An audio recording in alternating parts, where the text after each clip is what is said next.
Hey guys, how are you all doing? Welcome to my channel. So, today we are gonna see, what if Naruto can bend the elements Chunin exams, part 1. Subscribe if you enjoyed the video. Let's start the story. In the village hidden in the leaves we see a 4-year-old boy with blonde hair, blue eyes, and whisker-like marks on his face, running away from a mob. This always happens to him, and today was going to be better now. Why do you ask? Simple, because it was his birthday. He always wondered as to why they hated him, but today was the day he was going to find out. After taking a couple hits, he finally fell unconscious. Waking up, he was surrounded by water, and that he was a sewer. Wow, they threw me into a sewer. I wonder why I'm not surprised, he said sarcastically. He then saw a cage, and decided to take a look. What he saw scared him. Inside the large cage was a huge fox, a fox with 9 tails. Kyubi. Oh, so my jailer decided to grace me with his presence. The fox boomed. Yuta? What are you doing in the sewer? I thought Yondaime killed you. Oh my god. Am I dead? He began to panic. Kid, calm down. You're not dead, and Yondaime didn't kill me. He couldn't, since I'm a creature of pure chakra. So he sealed me into you. You are not dead, just inside your mindscape. Naruto calmed down, and looked at the fox. Can I ask you something? The fox raised his eyebrow. What is it? You don't seem to be angry at the fact that I'm sealed within you, which is a shocker. Well, not angry, more like shocked. Anyways, I wanted to ask you what your name was. I mean, you already know mine, right? This completely caught the giant fox off guard. What makes you think I have a name? Well, most living creatures have names, and you talk sorry if I offended you, he said shyly. The fox just smirked. This was surely an interesting human. He already felt bad for the boy. No person should live the life he did, and at a young age. Yes, this being of mass destruction and chaos had a soft spot for the boy. No, you don't have to apologize. Yes, I do have a name. It's a Kurama kid. You're not like other humans. I thought you were going to cry and yell at me for your horrible life. Well, it really isn't your fault. I mean, it's not like you wanted to be in a cage, right? No, if I'm going to be angry at someone, it's the 4th Hokage. But then, why did he choose me? Do you know, Kurama? It's because you're an Uzumaki. Only an Uzumaki can contain me. Just like your mother. You knew my mom.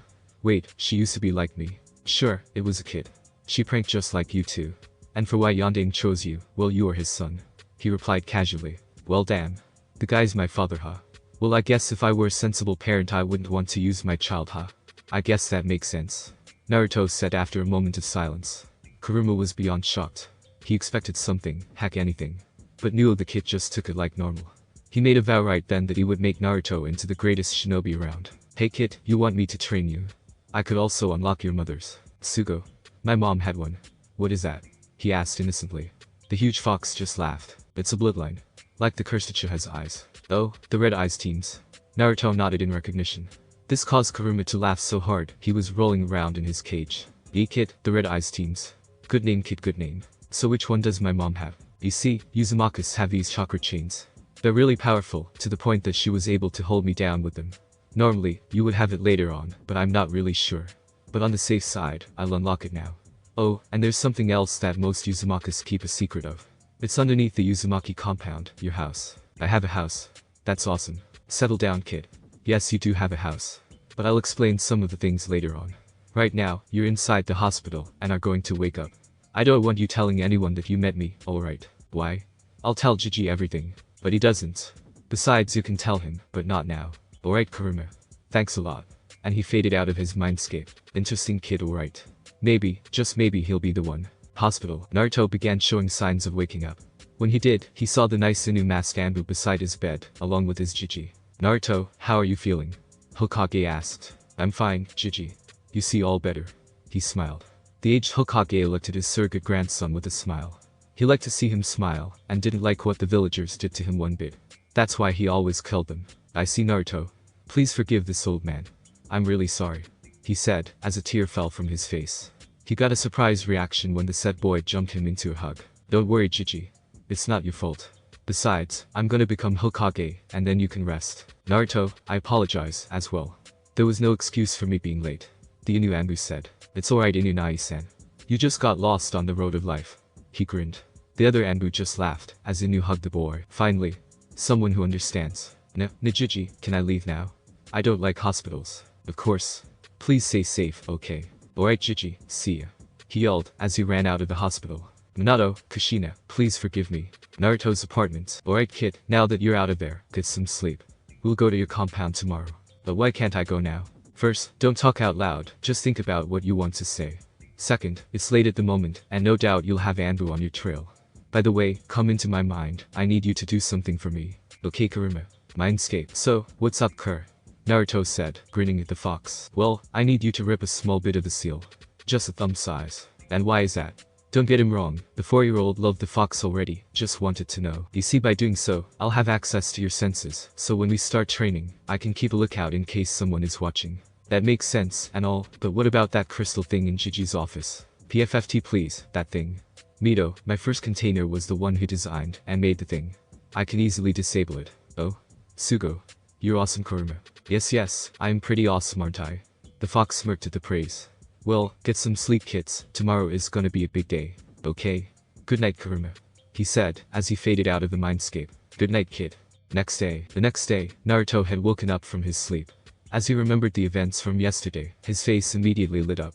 He had a friend, the same person who was the reason the villagers hated him, but a friend nonetheless. And on top of that, he was gonna get trained and be shown something awesome. It couldn't get any better.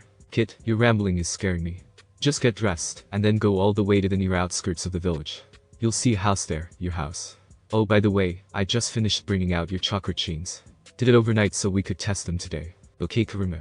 So he got dressed, and did everything Kurama told him to, as the fox looked out for anyone watching. Now he stood in front of a large gate with an Uzumaki swirl in the middle. Is this the place? It sure is a kid. Now hurry, prick your thumb, and smear some of your blood on the gate. Doing so, the gate opened, and he hurried inside, and shut it behind him. Did anyone see? No kid, there wasn't anyone. Now let me explain something. The Uzumakas kept a secret from everyone, except their own, of course. This compound is located here, and is this huge for a particular reason. From what I understood from Mito, he knew the entire story, way before shinobi even existed. There were these people called benders. They would bend the 4 elements by will. Some were benders, some were not. This was brought out by their Kai energy. Every human has Kai energy, but because of the chakra used now, and the benders forgotten to history, no one harnessed the Kai energy, making it pretty hard right now. But the Uzumakas one day came across some ruins of a place called Republic City. This was the city where all the 4 different types of benders would live together. They managed to take all the savages and valuables, and store them underneath this very compound. Do you understand me so far? Yes Kurama. These benders are incredible aren't they? From what I understood, yes they are. Anyways, they had pretty advanced technology in their days which is also underneath, along with a lot of scrolls that help in teaching you how to bend. Since it's hard and near impossible to harness the Kai energy, the Uzumakas designed a seal to bring it forth. A seal is only used by an Uzumaki, or those that they trust, because once words go out that such things are possible, there will be war. That's awesome isn't it Kurama? Wait, is there a way to use all 4 elements, and I thought there were 5. Good question. Yes, naturally, people can bend 1 element, but there is only one person in the entire world that is able to use all 4 elements. They are called the Avatar, and that's one of the reasons we are here, to see if you're the Avatar. So if I'm this Avatar, I can bend all 4 elements. The fox nodded, and then the 4-year-old began dancing. Wait a minute, you never answered my other question. He frowned. That's because you started dancing like a sissy. Anyways, yes, the lightning isn't considered one of the main elements. There's something you have to understand.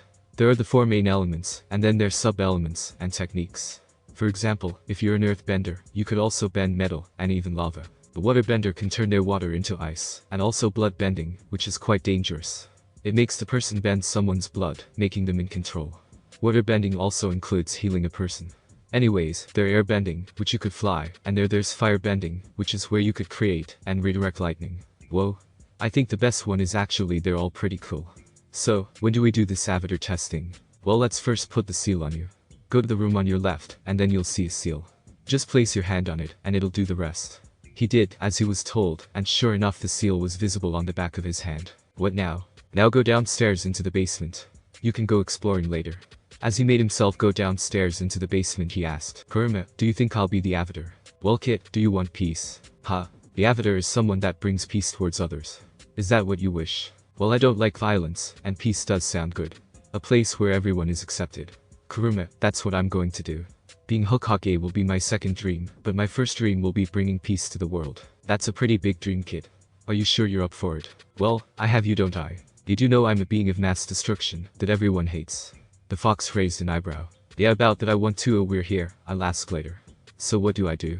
He was inside the basement, in which he saw another door leading him downstairs. Well Kit, we're in an opening now. You see that crystal ball right there, place your hand on it. He did, as he was instructed, and instantly, his eyes glowed. Kurama almost choked, but then the glowing died down. Kurama. What am I supposed to do now? Kid, didn't you see your eyes glowing when you touched the bowl? No. Was I? Before the fox could do anything, there was a woman that appeared out of nowhere. Kurama, who is she? The young boy panicked. That's Mito Uzumaki, the Shonin's wife. Don't worry, this is a message she has for you, so listen well. If you are seeing this message, then congratulations, you are this generation's avatar. The avatar is a person who must bring balance to the world.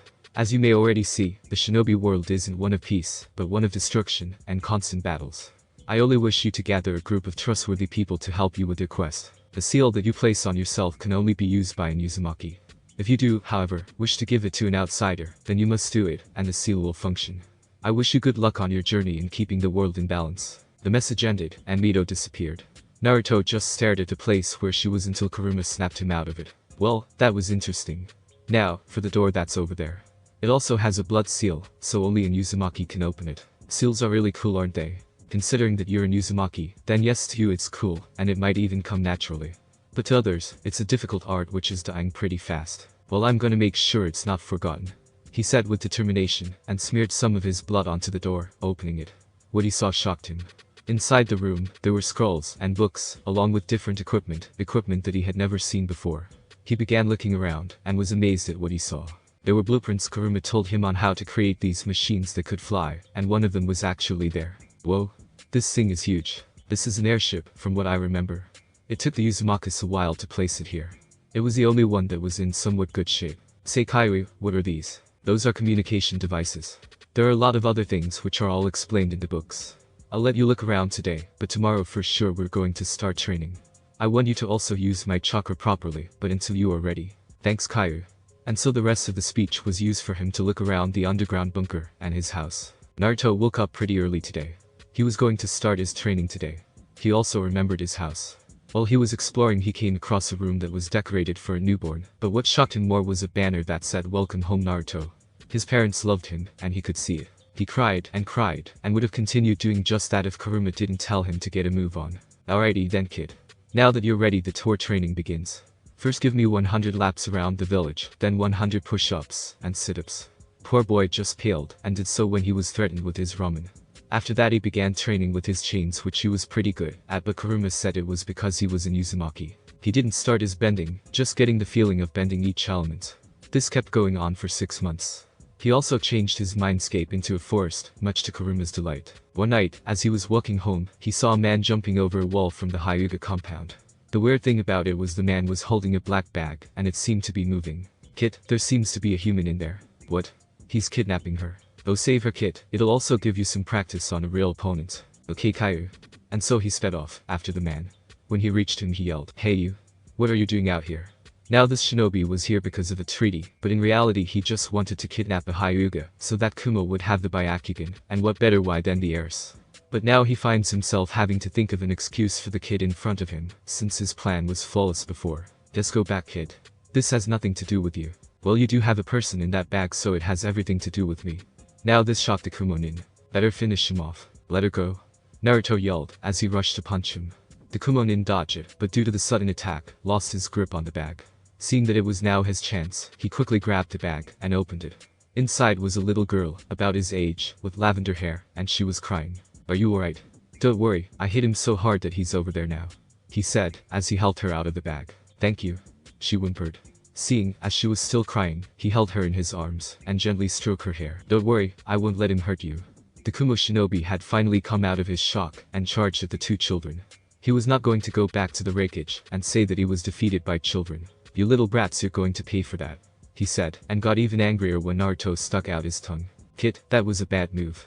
Don't anger him, especially with the little girl all shaken up. Any ideas? Spike my chakra, it'll alert any of the nearby shinobi. If he starts getting rough, then I'll take over. He nodded, and flared some of Kurama's chakra. Immediately all shinobi were alerted along with the Hokage, and made their way to the area. I hope you're alright Naruto. The Hokage thought, as he sped to the area. Once he got there, along with several Anbu and shinobi, they saw Naruto in front of a little Hyuga girl, and the ambassador from Kumo for the peace treaty, engaged in a fight. Stand down Kumo-nin. What is going on? Naruto looked, and saw his Jiji, and smiled. He didn't want to hurt the girl, but he knew he would if he had to fight the nin. Jiji. I'm so glad you're here.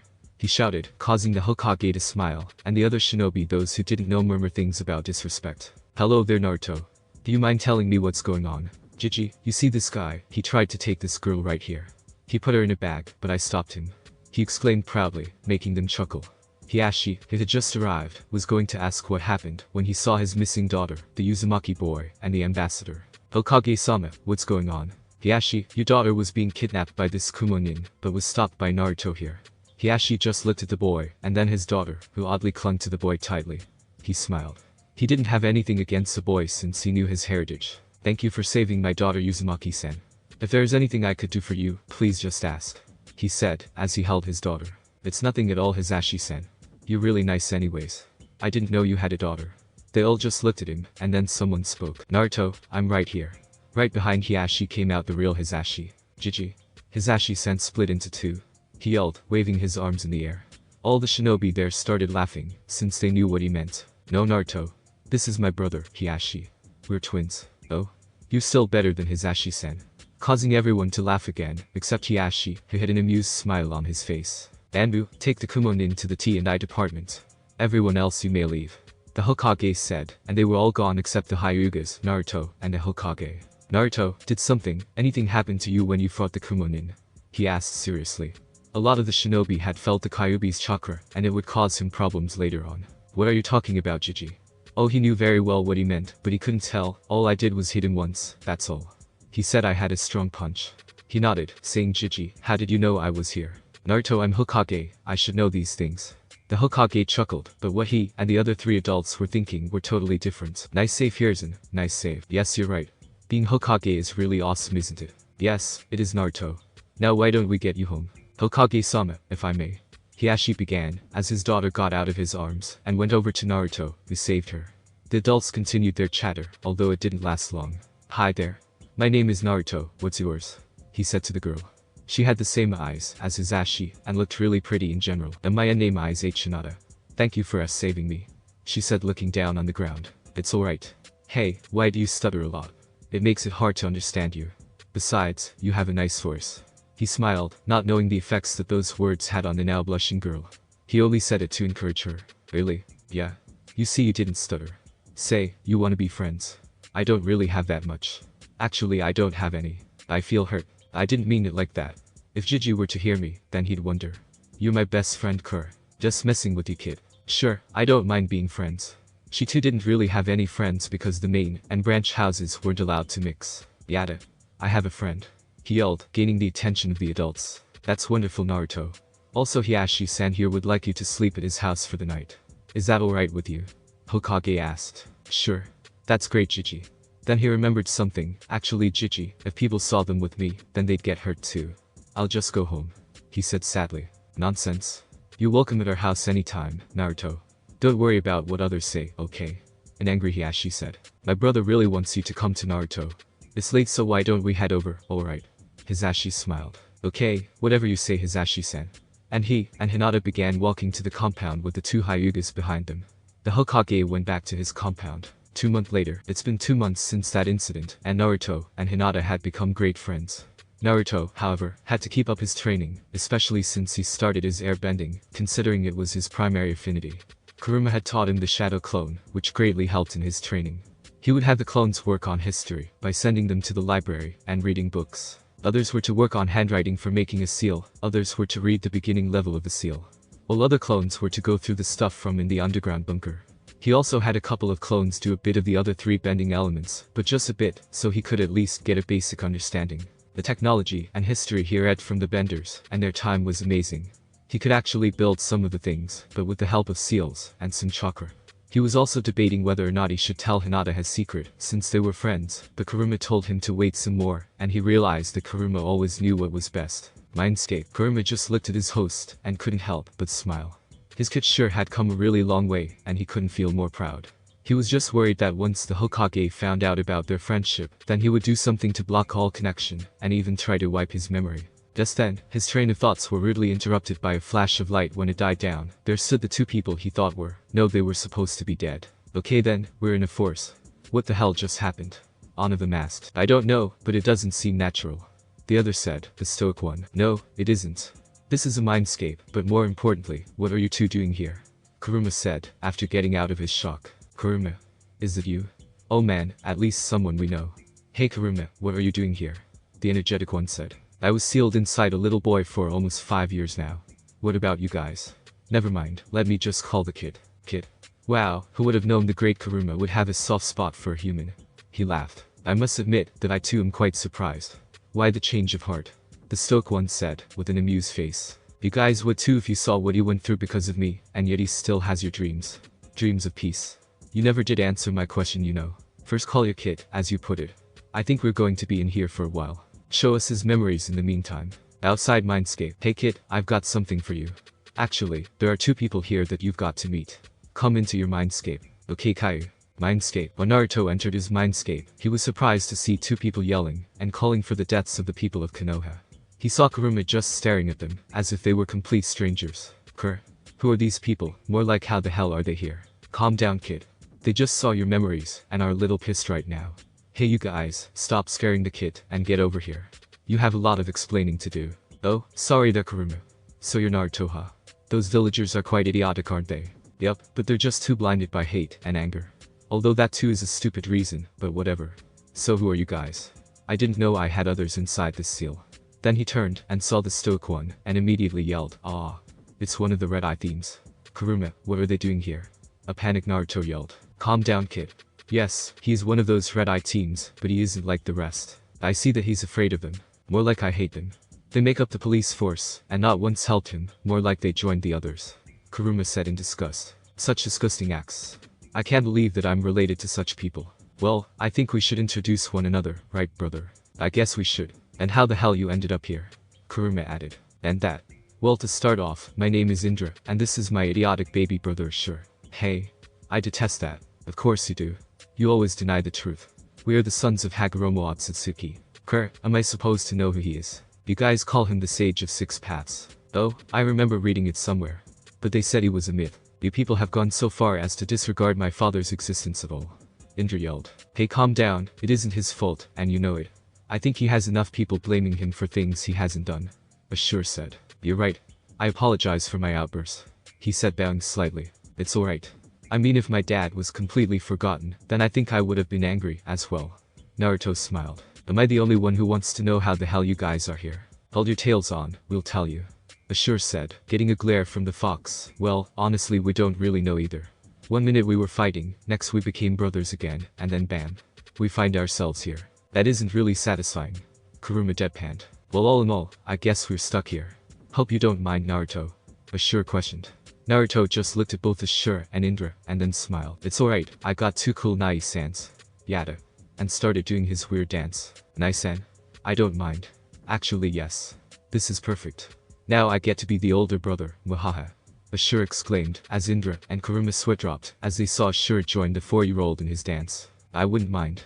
Nai-san, huh? I have one brother, another won't hurt. Hope you don't mind sharing space Kurama. Indra said to the fox. Don't really care. As long as the kids are happy I guess. 5 months later, Naruto is now 5 years old. He actually had a great birthday party with his 2 new brothers, his only birthday party. He was still friends with Hinata, and she was actually going to come over to his apartment today. Today was the day he was going to tell her everything. Ashur kept telling him about having a harem, although he didn't quite understand what that was, since Indra would always beat him up, saying he was too young to be filled with indecent things. Right now, he stood in the middle of his cleaned room. There was a cat that was also with him. The cat, he named Kitty-chan, was being picked on by some people, so he saved her. Oddly, or thanks to Kurama, he could understand the cat well. He heard a knock on his door, and went to answer it. Hey Hinata. Come in. He said, dragging the girl inside. He sat her on his bed, since he didn't have any chairs or tables. Naruto, was there something that you needed to tell me? She asked. When she became friends with Naruto, slowly bit by bit, she became more confident. She doesn't stutter now, but does blush when she's around Naruto. Her father saw this as a good result and encouraged them to spend more time together, that, and another reason. Well, Hinata, you're my best friend, and I don't really like keeping secrets from you. So I'm going to tell you something that even Gigi doesn't know, or doesn't know I know. After this you might hate me though. He looked down, a bit saddened to have lost his friend. Don't worry Naruto, I will never leave you, I promise. So he began to tell her everything from the Kyuubi, his parents, the Uzumaki secret, and his 2 Nai-sans. When he was done, she engulfed him into a hug. Why you don't hate me? He said, a bit relieved. Why would I? You and the Kyuubi are two different people. Is that why people always glare at you? She noticed it alright, to the point it was getting really annoying. Oh no, we're still friends, right? Yup. Thanks, Hinata. Oh, and let me introduce you to Kitty-chan. Kitty-chan, say hello to Hinata. The cat purred, and then went on her lap. Oh, it's so cute. She cooed. Say Naruto, can I touch your whisker marks? She asked shyly, causing Naruto to blush. Why is that? He didn't quite like it when people did, because then they wouldn't stop, especially girls, due to its secret. Please. She pleaded, she didn't know why, but she always just wanted to touch them. Fine, but you can't tell anyone. Not understanding, she did so anyway, and to her surprise, it caused him to purr, and it sounded too cute. Oh my god. That's so cool. Let me do it again. And so that's what their afternoon was finished with. When she was about to leave, Naruto's door was kicked down. Alright demon, today we finish you. A village said, as a shinobi threw a fireball at him, with Hinata behind Naruto. Naruto. Use your firebending to disperse it, but make it look like it hit you. We don't want them to find out. Okay Kaiju. He dispersed the fireball, and before they could see, it hit the nearby wall, engulfing the apartment into flames. All the villagers and shinobi ran out of the flaming apartment, and seconds later, there was an explosion. After a couple seconds, there was cheering that the demon brat was finally dead. What's going on here? Turning they saw their beloved leader glaring at them. We just killed the demon. Now the demon is truly dead. One of the stupid villagers said, as the rest nodded. Is that so? Anbu. Kill everyone here. Leave no survivors.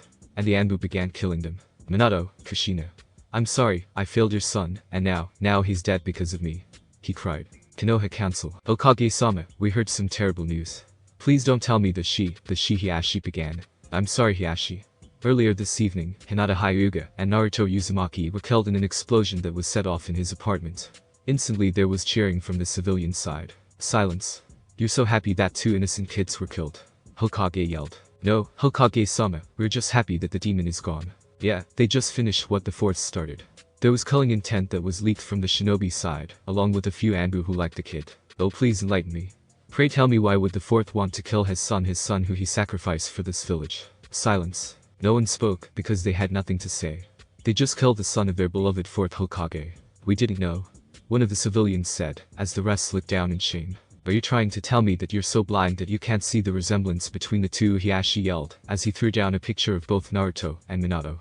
Sure enough, he was indeed a carbon copy of the fourth, minus the whisker marks. Troublesome. Now we have to worry about the Kyuubi that is now free, and could come back, and destroy the village now. Shikaku. This time, we don't have a Yondaime, and Jiraiya might not be back. On top of that, which parent would want to give up their child after knowing what Naruto went through? Inoichi said. Seeing that the civilians were confused. Yes, now that you people killed the only living being that stood between the destruction of our village and its destroyer, we have to think of battle plans and strategies. Shibi said, with a hint of anger in his voice. No, that wouldn't work at all. They turned to the Hokage who began speaking. The first container was the Shonadame's wife, Mito Uzumaki, the second was Kushina Uzumaki, and the third was Naruto Uzumaki. I think you understand. Troublesome. Shikaku said. What does that mean? A civilian member exclaimed. It means that only an Uzumaki can hold the Kyuubi. Soon barked, yeah, I remember. Kushina told me once that it was because of the amount of chakra that they had, which was more than an average person, and the longevity of the person, and I don't think that we'll find a living Uzumaki, and if we do, they wouldn't want anything to do with us because of what this village did to Naruto, or it would be too late. She concluded, making the civilian side panic. Just before anything could be said, crack, boom, was heard, as something fell from the ceiling, and landed on top of the table. The Anbu were on full alert, as the Hokage and the shinobi side got ready to attack. When the smoke cleared, they heard coughing from two different sources, and a meow. Man, that was close wasn't it? Create things Kitty-chan helped us last minute huh? The blonde boy exclaimed. Yup. Arigato Kitty-chan.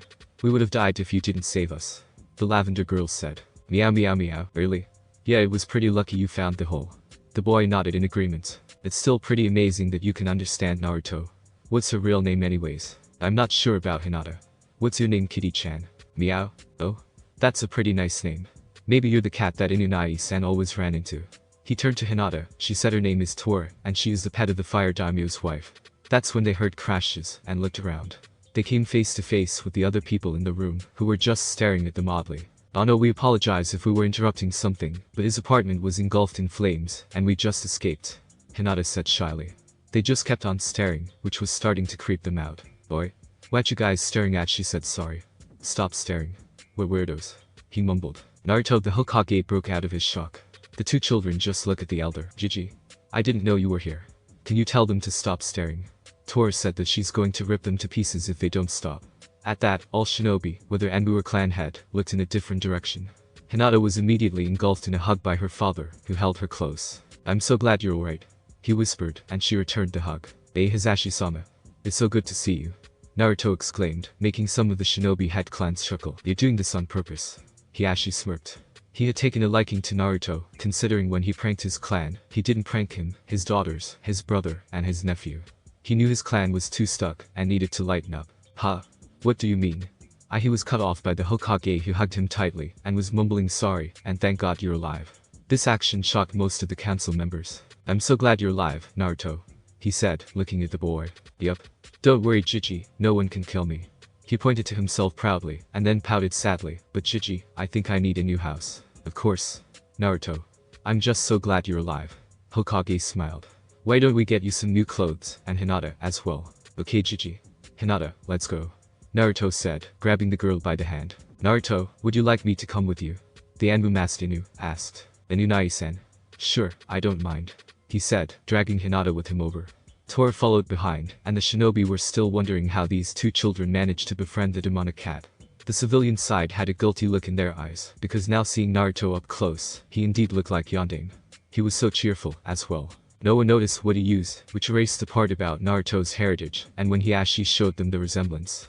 They had leaked out his status, as Jinchuriki, he wasn't going to let them leak out his heritage, not yet. He just finished when he heard Naruto ask Inu. Inu-nai-san. Yes Naruto. Is Kitty-chan the cat that always crosses your path? He asked, making the others snicker. Inu bent down, and looked at his eyes, although he had a mask. Thank you. Thank you for understanding. He sobbed, and hugged him. Letting go he said, no Naruto, it was a black cat. Okay? Because Tora is really nice you know. If you say so. Needless to say when the general population found out that Naruto was alive, they were angry, but a look from the old man was enough to shut them up. 1 week later, it took about a week for things to settle down. There were Anbu that were hidden away, and had an eye on Naruto, not even leaving for a second. Naruto spent most of his time at the Hyuga compound, where he met Neji, and they became somewhat friends. Neji didn't like spending time with them, so Naruto played with Hinata, and her younger sister, Hanabi. He wanted Hinata to have the seal, like him, and become a bender, but his fox guardian as the two legendary brothers dubbed him told him to wait about a year, until he mastered air bending, and was going to start water bending, saying that she has an aura similar to that of a water bender. He didn't really train that much either, which was a bummer, but alright. Indra said that he needed to make friends, but Ashura kept telling him, for some odd reason, to make as many female friends. Why? Well each time he asked, Indra would beat Ashura, and Kurama would say, when you're older. So he dropped it. Right now, he was watching a spar between Hinata and her father. She had improved over time, and her father was satisfied to check with the elders. Can I say something? Naruto said, as they finished the spar. Hiashi looked at him, as if he grew a second head. Naruto would never be so polite, especially since he intentionally mixed up him and his twin. Yes Naruto. Well, I sorta noticed that in your stance, it's a bit rigid. Hinata looks like she's flexible, so it doesn't seem to fit her. And what do you suggest? Hiashi asked. He had never noticed that. But, if that was the case, then he had a perfect style for her, since it was the one her mother used. Well, she might be able to dodge an attack, and at the same time get a hit in. The best offense is defense. He stated. Some of the elders there were boiling in rage, as they saw that Hiashi was actually listening, and agreeing. You want her to sully our tradition. The Hyuga's Taijutsu is the best. It's the ultimate defense. One shouted. I didn't mean to dishonor you or your clan, but I was just stating what I saw. Besides, I wasn't speaking to you, I was speaking to the clan head, so get yourself out of this conversation. He yelled, shocking everyone there. Hinata was getting worried, for something totally different than what her father thought. How dare you? You commoner. Oh, so the Hyuga elders are known to butt into conversations. All I was doing was saving you from humiliation. He mocked. The elders were seething. Please stop. You're making this worse. Hinata pleaded, and then whispered, although her father heard. You're making them hate him, not you, remember? This got him thinking. What did his daughter mean by that? She didn't mean the Kyuubi, right? It didn't take over. The seal he flashed his Byakugan, but the seal was intact. I wonder what she meant. I guess I'll ask her later. The elders had left, and now it was only Hinata, and Naruto, and her father. Alright, that's it for today. Hinata, I'll give you some scrolls that belonged to your mother. She had the same problem, as well. He said. Hi, Tusan. Now go clean up, the both of you. I want you to meet me in my office in 5 minutes. And then he left. The two 5-year-olds were nervous. What exactly did you want from them? Is Naruto awake now? She said to Naruto. Yeah, he'll be taking control now. Naruto said. Okay, thanks Ashura for telling my father about this style. No problem. I'm a water user too, and it's hard having a rigid stance that's meant for earth users. He's taking back now. And then Naruto's dark green eyes returned to their blue ones. Ashura took over at the beginning of Hinata's match, saying that he needed to see something, so Naruto let him, and fell asleep. Ashura hated the Hyuga pricks, but seeing his little brother already had a rough life, he didn't want to add to more of it. So, everything went okay? Naruto asked, as they went to wash up. Yeah, but my dad is a bit suspicious. What do we tell him? He said that he has to meet him in the office before dinner. She panicked. I really don't know.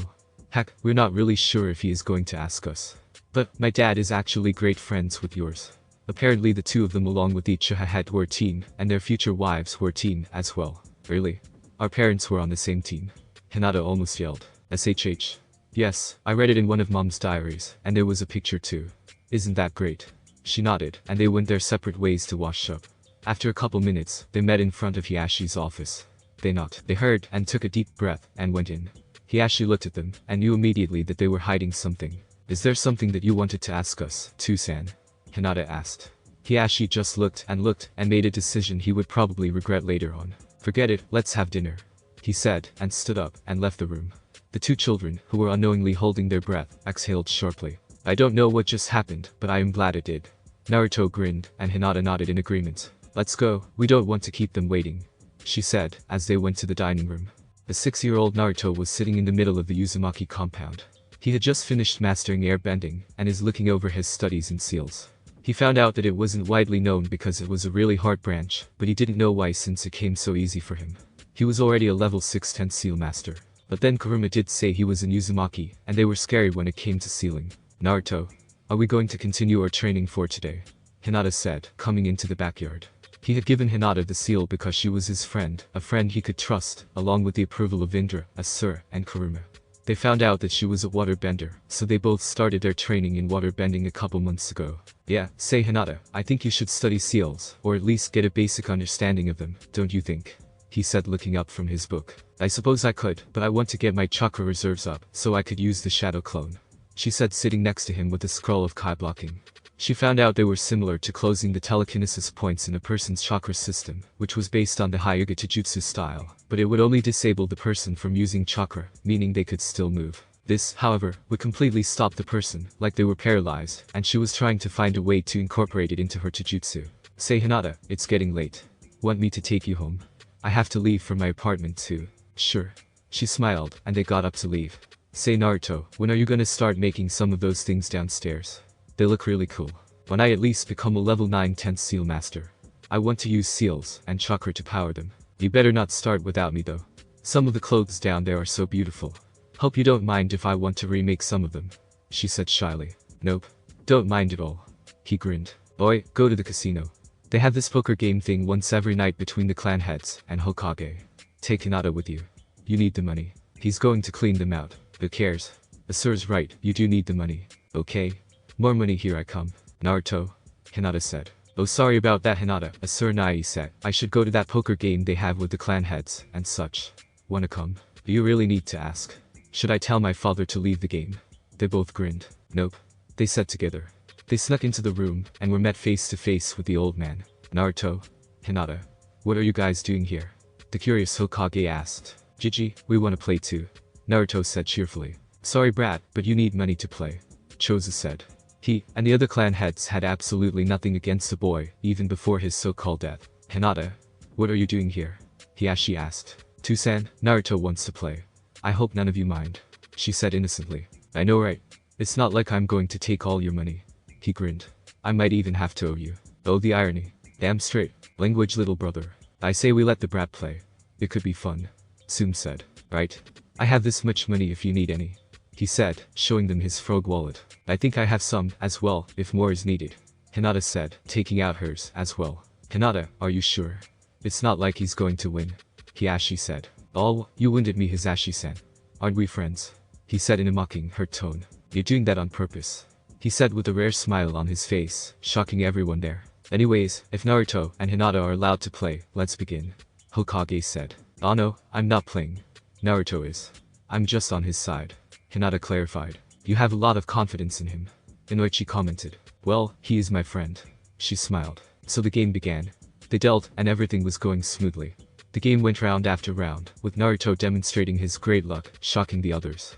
His ships were just piling up and up. At one point, the Uchiha clan had made a rude comment saying, I bet you're using the sissy Hyuga girl. You're cheating, and it's because of her. He yelled, making Hiashi very angry, but everything stopped when they were all hit with a wave of killing intent, Kyuubi killing intent. They all looked at Naruto, who was glaring at the Uchiha clan head. Listen well, you prissy red eyes team. You can talk about whatever shit you want about me, but the minute you insult my friend, you insult Hinata, I will make the village's streets run red with your blood. Shocking everyone with his overprotectiveness about Hinata. Bonk. Naruto, he is the head of the clan. You can't call him that. In private, I don't mind, but towards him, then you could get into trouble. Hinata said, as he nursed his head, where she had hit him. Sorry, he pouted. She smiled, and they looked around at the shocked faces of everyone there. What? She said innocently. Did you not see the red chakra? Hokage asked. Oh, you have it too, Gigi. Naruto asked. He needed the Hokage to understand that Kurama meant him no harm. What are you talking about? This got their attention alright. Well, whenever I get hurt or poisoned, or the hospital doesn't want to treat me, there's this red chakra that always comforts me. Like it heals me, and I don't feel funny anymore. Comforts you? This caused a bug-die reaction from all of them. Yay, yay. Like when I'm having a nightmare, the red chakra comes, and changes the dream to a nice one. I even heard a voice one time. A voice? What did it say? Asked the alarming old man. Well, I didn't really think about it before, but I guess I wasn't imagining it. It said, they call me a demon, and yet look at what they're doing to an innocent child. Do you have that nice red chakra and voice, as well as Gigi? Hinata said she didn't. They both inwardly grinned, as they saw many of the people look down in shame. Kurama and Asura were full out laughing, while Indra just grinned. Guess we know where the Uchiha's cool attitude came from. No Naruto, I don't have that. The Hokage said with a small sad smile. Guess it means I'm much more awesome than you, right, Gigi? He grinned. Why don't we finish the game? You're winning the game so far. Hinata said. What the hell is up with your lucky kid? Sum said, as they dealt again. Well, Naruto did clean out 2 casinos before. He's the reverse of Lady Tsunade. Hinata smiled. Silence. You could literally hear a pin drop, as they looked at his grinning face. What can I say, I'm just that awesome. Where does all that money go? Choza asked. Well, Hinata has this unhealthy obsession with cinnamon buns. So it mostly goes there, or to the people on the streets. They treat me kindly. I was going to send some of it to the orphanage, but everyone there was mean, and I got kicked out when I was 4, so they got nothing. Can we just finish the game? The Uchiha clan had huffed. You're not allowed to play again. Shikaku said to Naruto. What, why? It's not my fault you guys have horrible luck. He whined. Naruto, it's okay. They're just angry that they lost most of their money to a 6-year-old. Hinata tried to cheer him up. They began the game again, and let's just say when it was over, there were 2 very happy 6-year-olds, leaving behind crying adults. After that night, no one wanted to play poker with Naruto again. So he decided to focus on his training. He and Hinata were doing well, and had almost mastered water bending, Hinata faster than him, because they found out it was her elemental affinity. They also found out that to know what type of bending a person will get, it would be based on their elemental affinity. They were way ahead of the normal academy, which would start when they turned 8, and end when they were 13. So 5 years. They already mastered the 3 academies, and were looking to do other things.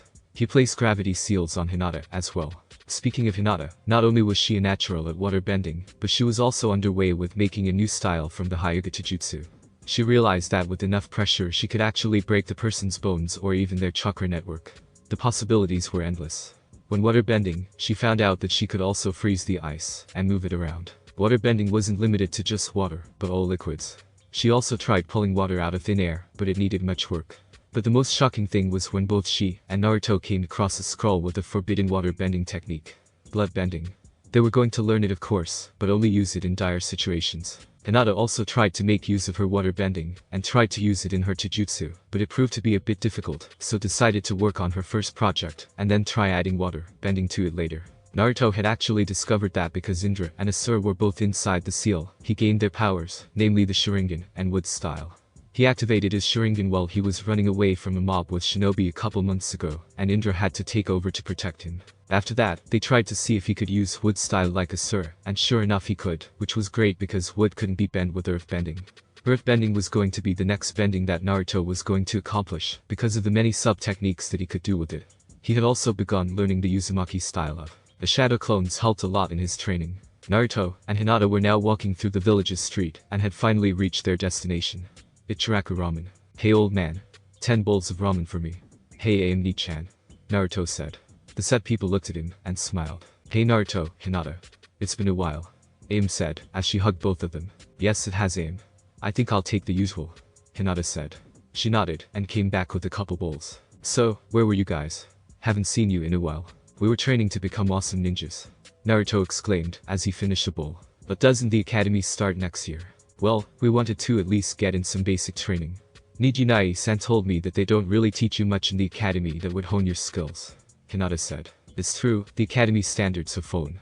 Someone said, and they turned around and saw a man wearing a mask covering his mouth and gray defying hair with a nice smile. Inunai-san? Naruto asked. How do you know? The man asked. There's only one person that has that hair of yours, Nai-san. Try to change it at least. Naruto said. Well I guess you're right. He said, sitting down and ruffling his hair. By the way, call me Kakashi. It's my real name. You can call me Inu when I'm in Anbu. No way. Inu Nai-san sounds way better than Kakashi Nai-san. It's much easier to say too. He said stubbornly, making the three their sweat drop. Oh no, Kakashi, you said that the standards have fallen. What did you mean? Hinata asked, as Aim went to get Kakashi's order. Well, when I was in the academy we did a lot of ninja training that would actually help us in the field, but now, it's just academics, more civilian-based. That's boring. Naruto said, gulping down his 10th bowl. It is. Now just to pass you need to do these 3 basics. The substitution, henge, and clone. We already know them. Hinata said, finishing her bowl. Really? When? Kakashi exclaimed. A couple months ago. We went to the library, and we read about chakra control, and a couple. That, and Nijinai-san showed us. It's his first year, but I don't know how he knows them. Hinata said, as Naruto nodded his head. Naruto, that's enough ramen for now. Let's go back to training. Hinata said, trying to drag the blonde away. No? My ramen. He yelled dramatically, making Kakashi's sweat drop at their antics. Where are you guys going to go by train? He asked, and suddenly they both stopped. He looked at them, and something suspicious was going on. Are the two of you hiding something? He accused. Naruto, he'll find out sooner or later. But then we'll be told we can't go. We LL, what are you two talking about? Come on Nai-san, we'll show you. Naruto said, dragging him and Hinata by the hand. Kakashi noticed the glares that were directed to Naruto, which made his blood boil, and so sent a massive killer intent on all of them, making them cower in fear. No one messes with Sensei's son. They kept on running until they were in a large forest with a large fence around it. Kakashi just paled at what might have been happening. Don't tell me you guys go inside here. He exclaimed. The two children just grinned, and suddenly someone came in front of them. Hello my little minions. The woman said. Hey, Ankoni. Naruto said, giving the girl a hug, which she returned, full force. Hello there Anko. Hinata said. I love you guys so much. So, did you guys get it? She said with stars in her eyes. Yup. All the dango is in this scroll. Naruto said, and unsealed the scroll, making Kakashi's eye whiten. You know how to seal. Yeah, I'm actually at level 8 tense in sealing. Great huh? And then a pile of dango came into existence. Are you sure you want to tell him? Hinata whispered, although Kakashi heard. Yeah. We can trust him. Although I have to tell the old man before we enter the academy. You brats. Come here, and let me give you another hug. Anko exclaimed, as she saw all the dango in front of her. Can someone please tell me what's going on here? Kakashi exclaimed. Calm down Nai-san. All we're waiting for is Nico-ni-chan. Naruto said. And I'm right here. A voice said that it turned out to be an Anbu with a cat mask. Goody. Now everyone's here. Hinata said. Okay, everyone here are people I trust, and yes I trust Chichi, even though he lied to me over and over, but I'm going to tell you guys first. Naruto began. Do you know what he's going to say? Anko asked Hinata. Yes, just hear him out. She whispered. Well, we all know here that the Kyuubi wasn't killed, but sealed within me, right? He said, making the 3 adults' eyes whiting. I put up a barrier seal, so now one will hear us. How do you know about the Kyuubi? Kakashi exclaimed. Forget about that, you can't say that with her here. Anko exclaimed. Well Hinata already knew, and luckily she knows the difference between a kunai and a scroll. Anyways, on my 4th birthday, I was attacked, and I met Kyuubi, who was surprisingly nice, and he began to train me. You shouldn't trust the Kyuubi so easily. Foxes can be tricky. Nico said. Well, I trust him, and he hasn't stirred me wrong yet. Anyways, he told me about my parents. He noticed Kakashi inhaling sharply. Yes, I know the very man who made my life a living hell is my father. But no, I don't hate him. Wait a minute. Are you trying to tell me that you're Yandame's son? Anko exclaimed. Yes, I remember Hiashi throwing down a picture of the both to show the civilian side when we thought the two of you died. Sandame Sama cleared their memories about it later though. Nico said. Honestly, I don't know if people are just idiotic or don't want to see the truth. He looks exactly like his father. Kakashi said, and Naruto and Hinata looked at one another. Yeah, about that. Naruto began. Due to our training, Naruto has begun to look exactly like his father, so he wears a henge to hide it. Hinata said, as Naruto dropped the henge. There stood a bit taller Naruto with faded whisker-like marks, and his hairstyle exactly like his father's style. I swear it just happened. I didn't even try. He exclaimed, causing them all to laugh. Why don't you tell Hokage-sama about it? Well, then he'll tell the council, and I don't want them on my back, especially with my... Wait, you said with an S. Are you saying you have more than one? Anko asked. Oh, and how you and Hinata really survived, I want to know. I'm not buying what you told the Hokage. Nico said. Naruto just smiled. There was no getting past Nico alright. Well, I can answer both your questions. See, my mom was Kushina Uzumaki and OMG. Your mother was my idol. Anko fangirled and then got her composure back. We will never speak of this, Crystal. Crystal. They said. Anyways, yes she is, and I have her chakra chains. Normally I wasn't supposed to have it, but Kurama managed to unlock it for me. Is Kurama? Kakashi asked. That's Kyuubi's real name. And they all looked at him saying Kyuubi has a name. For heaven's sake, the Chibi is known as Shikaku, why can't the others have names? Hinata blurted, and then said a small apology. He unlocked it for me, and then my other two came from the two people inside my seal. There are other people inside the seal, my kami, what the hell is up with the world? Anko exclaimed, as she ate another dango stick. I honestly don't know how they came here. But they were in the seal for the past 3 years, sometime when I was 4. I think it's best if you meet them. Shadow clone, he yelled, shocking them with his.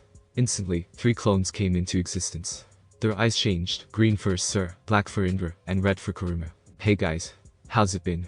Asura asked. Can't you greet people normally? Indra sighed. Hey. This is the first time we're meeting people from this time that aren't Naruto or Hinata. Asura yelled. Would you two do it? Kurama said, and then turned to the others. See what I have to deal with every day. Who are you?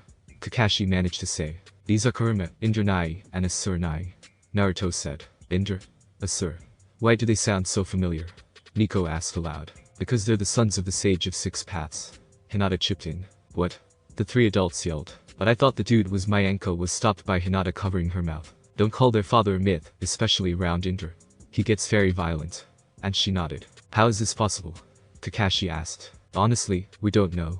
One minute we're fighting, next we become brothers again, and next bam. We're inside the seal. Asura said, waving his arms around. That wasn't really helpful. Nico said. We know. But that's all we have. Indra said. So your other Anko said. But well, since they're inside the seal, like Kurama, their power becomes mine, so I have Indra's Sharingan and Asura's Wood style. Man, you're gonna be one powerful brat later on. Better not forget about my little old self. Anko said. So we're gonna tell that old monkey or we're just gonna chill here. Kurama said, lying down on his back. Okay, all of this is just weird. Nico said, but you still never answered my question. Well, it's true that Tor never showed us the way out. I had Kurama take over and lead us with his instincts and senses. I really think we should go to the Hokage. Kakashi said. Well then, let's go. Naruto said, and cancelled his clones. Nico took Hinata, and Naruto was with Kakashi, and Anko went alone. They were now standing in front of the Hokage and Hiashi after they explained everything to them. Naruto also told him about being the Avatar and the bending of elements, which greatly shocked them. Please don't tell the council, Gigi. I don't want them to know. Naruto pleaded. Don't worry, your secret is safe with me. The old man smiled. I just can't believe that the sons of the Sage of Six Paths are here. I have to get going. That's quite a story. Make sure to aren't late. Hiashi said, leaving. So, what are we going to do now? Kakashi said. Well, I guess everyone is to act normal and not say a word about this information. 3. And manipulating the elements. You are indeed going to become Hokage, my boy. He chuckled. Thanks, Gigi. Well, Hinata and I have to go. Hiashi is gonna get angry if we're late for dinner. Naruto said, and Hinata nodded. Do you eat with the Hyugas? Anko asked. Yes, he eats with us quite often. For a reason unknown to everyone except my uncle, my father likes having Naruto around. It was nice seeing you, but we have to go now. Hinata said, as both children left. Damn, that kid has the Hyugas on his side. Now that's something. Anko said, still eating her dango. Hokage-sama, do you know why? Nico asked. It's just a hunch, but since Hiashi and Minato were close, I think that Hiashi sees Naruto like a son he never had. People say he's very cheerful, and if you remember correctly, Naruto got angry at Fukuga when he insulted Hinata, so much that he used the Kyuubi's chakra. Oh, I remember that night. I was an Amberguard. Naruto sure has his mother's luck at poker. Kakashi laughed, remembering how Kushina would often be kicked out of casinos because of her luck. What are you talking about, Kakashi? Anko asked. It's just that, Naruto won a poker game about a year ago, and he cleaned out everyone that was there. Kakashi said. Don't remind me. Hokage said, shaking his head. They heard Anko give a creepy laugh. Oh me, and that brat is going to every casino there is. She laughed and ran out of the door. Should we go after her? Nico asked. She can't enter the Hyuga compound, so we're safe for now. Hokage said. Needless to say, Anko and Naruto were banned from every casino in the village, but Naruto's legendary luck was spoken of everywhere. There were now only a couple months left till the academy were to open. Naruto and Hinata finished their water bending, and Hinata is now trying to remake some of the clothes. Naruto, as well, is almost a seal master, and has decided to make some of the things there like a computer that was there. He started his earthbending training, but it proved to be a bit difficult, since wind and water needed fluid movements, while earthbending needed rigid movements. This was why Indra advised him to start firebending first, then go to earthbending, to which he agreed. So Naruto, when do you think you'll finish this? Hinata asked, as they were now in the secret basement under the Uzumaki compound. Maybe sometime this week. I can add more clones, but from just reading what this machine is supposed to do, it's a bit hard. Naruto replied. Well, if you need help with anything, just ask. I asked Akane from the branch house to show me how to sew and make clothes secretly, and she agreed. Why not give her some of the designs here? I mean, you could just say that thought about it, and just ask her to keep them a secret as well. That's not a bad idea, she said after thinking it over. Then I'll do that. It's been a while since we got here. I'll go to the kitchen and get us some snacks, she said, and went upstairs. Before she left, Naruto asked, Say Hinata, what did you do to your hair? Oh, I used a shadow clone to do my hair for me using water bending. The water makes your hair look shiny, silky, and soft. It's really nice. Do you like it? She blushed. Yeah, it looks nice, he said, as his face went red. She just ran upstairs, as he slumped back. What's the matter with the kid? Girl trouble. Say Kurama, why do I feel really funny around Hinata? I mean, she's my friend, but for about a couple months now, I don't know, it's like I want her to be with me all the time. Is that weird? Does my little one have a crush? Asur mocked. Asur, don't bother the kid. Indra scowled him. Why don't we let Kurama explain? Ano Asur Nai, I don't want to crush Hinata. Why would I want to do that? He asked innocently, as Kurama was rolling on the floor laughing. Asur's jaw dropped, and Indra just slapped his forehead. Nice kid. Anyways, it just means that you have a crush on her, meaning you like her. Of course I like Hinata, she is my friend. Now I don't know if I should feel angry or just downright pity you, kid. It means you're in love. You like her. As in more than a friend. Oh? I guess I do like Hinata more than that. Itaudo, do you want to be with her forever? Indra asked. Yes, Nai-san. Indra always was the kind one, and made things understandable. Then it means you love her. It's a good thing, especially since we found that document upstairs. Yay, I guess. That means we're gonna get married. He blushed, as he accidentally saw the document that his parents and Hinata signed. Well, at least you have one girl so far. Now we need to think of ways for you to get others. Asur said, getting a hit and tail whip from Indra and Kurama. No way. I only want Hinata, he exclaimed, and then reddened at what he said. Yeah, you tell me about this harem freak kid. Anyways, just try to act like you usually do around her, or else she'll get suspicious, alright. Okay, Indra Nai, he said, and went back to his project. With Hinata. Hinata was upstairs getting some cinnamon buns she made earlier. She saw some of the branch members make it, and asked for a lesson, which they happily did. The branch members all loved Hinata because she was kind and caring, and never once did she use the seal on any of them. She treated them as equals, as family. She placed the buns in a large bowl, and some milk and 2 cups, and went back downstairs. There was this room, however, that caught her interest, and decided to enter, since Naruto didn't mind wherever she went. She saw the room was relatively large, and had a king-size bed in the middle. On top of the bed was a document, and without thinking she read it, and then dropped it on the floor. No, this can't be, she said, as she blushed redder than she ever had. Inside the document was a marriage contract between her and Naruto, her secret crush, which their parents signed. She couldn't be any happier. I wonder if Naruto knows, she thought. She wasn't dumb. She saw him changing towards her the past couple months. He would be a bit more protective, and would have a slight blush when he asked her something. It was something, and it gave her hope. Hope that he likes her back. She quickly put the document back, and went downstairs. She couldn't wait to thank her father. It was then she realized that he wanted them to spend time together because of the contract. But who cares, she got what she wanted, and luckily Naruto would too. Naruto, I came back with the snacks, she said, trying to hide her blush, but couldn't. She saw him redden as well, and just nod. Thanks Hinata, he said, stuttering. He just couldn't stop blushing. It was just getting plain annoying. That, and the fact that Kurama and Asur were just laughing their heads off. Oh no, Naruto, is everything alright? She questioned. Yes, everything is alright, he said. Anyways, let's just eat the snacks, and then get back to work. The academy is starting soon. We won't have that much time on our hands anymore. The sad part is that they won't teach us anything helpful. We already learned the history and everything else that was important from the library. It's really sad, unless what, Hinata? Unless we send a shadow clone in our place. But then it will pop if we're hit into jutsu, so we really can't. She sighed defeated as she took a bit from the bun. Yay, you're right. But hey, they might tell us the specific days we'll have our jujutsu spars, right? Yeah, you're right. Say, do you think we should hold back? But then do our best during the exams? Yay, actually Gigi told me to do so, saying it'll bring problems with the council. He sneered, and she nodded in understanding. They were very annoying. They continued doing different things the entire day, until it was time for them to leave. Naruto, to his improved apartment, which he used seal to make it better, and Hinata to the Hyuga compound, skipping all the way. She was very happy indeed. The rest of the Hyugas just stared at her un-Hyuga-like manner of walking, and didn't know what to do. The branch members knew she was happy, and like the minority of the population, didn't have anything against Naruto, since he made Hinata happy. Hisashi and Ichi just stared at her, with Hisashi wondering how his brother would react to seeing her. Hinata-sama, dinner is ready. A branch member said. Arigato Kane-san. She beamed, and then skipped to her room. As she was in the middle of changing into a new set of clothes, there was a knock on her door. Now, Hinata became quite good at sealing, and made seals around her room to stop the Byakugan from penetrating her room, but it didn't stop her. Seeing that it was her younger sister, she said, "Come in," and in came Hinabi, who like the rest of the Hyugas saw her sister skipping. She knew that her sister was strong, and holding back, and after confronting her about it, thinking that it was an insult, she broke down crying when Hinata told her that she was protecting her from getting the seal. It renewed their relationship, and hardly anything was kept between the two, except where she went with Naruto, but understood that it was their secret. "Ni-chan, is there something wrong?" Hanabi asked, as she closed the door behind her. Immediately, she was engulfed in a hug by her elder sister. "Oh Hanabi, I found out the most wonderful news." Now this got her attention. "What is Ni-chan?" "Don't tell anyone unless I say so." "Alright," and she nodded. "Well, it appears that Tusan and Ka-san signed me to an arranged marriage." And guess who? Hanabi knew of her sister's crush on Naruto, and completely agreed with it. So that was the only explanation. "Is it Naruto Nai? Is it?"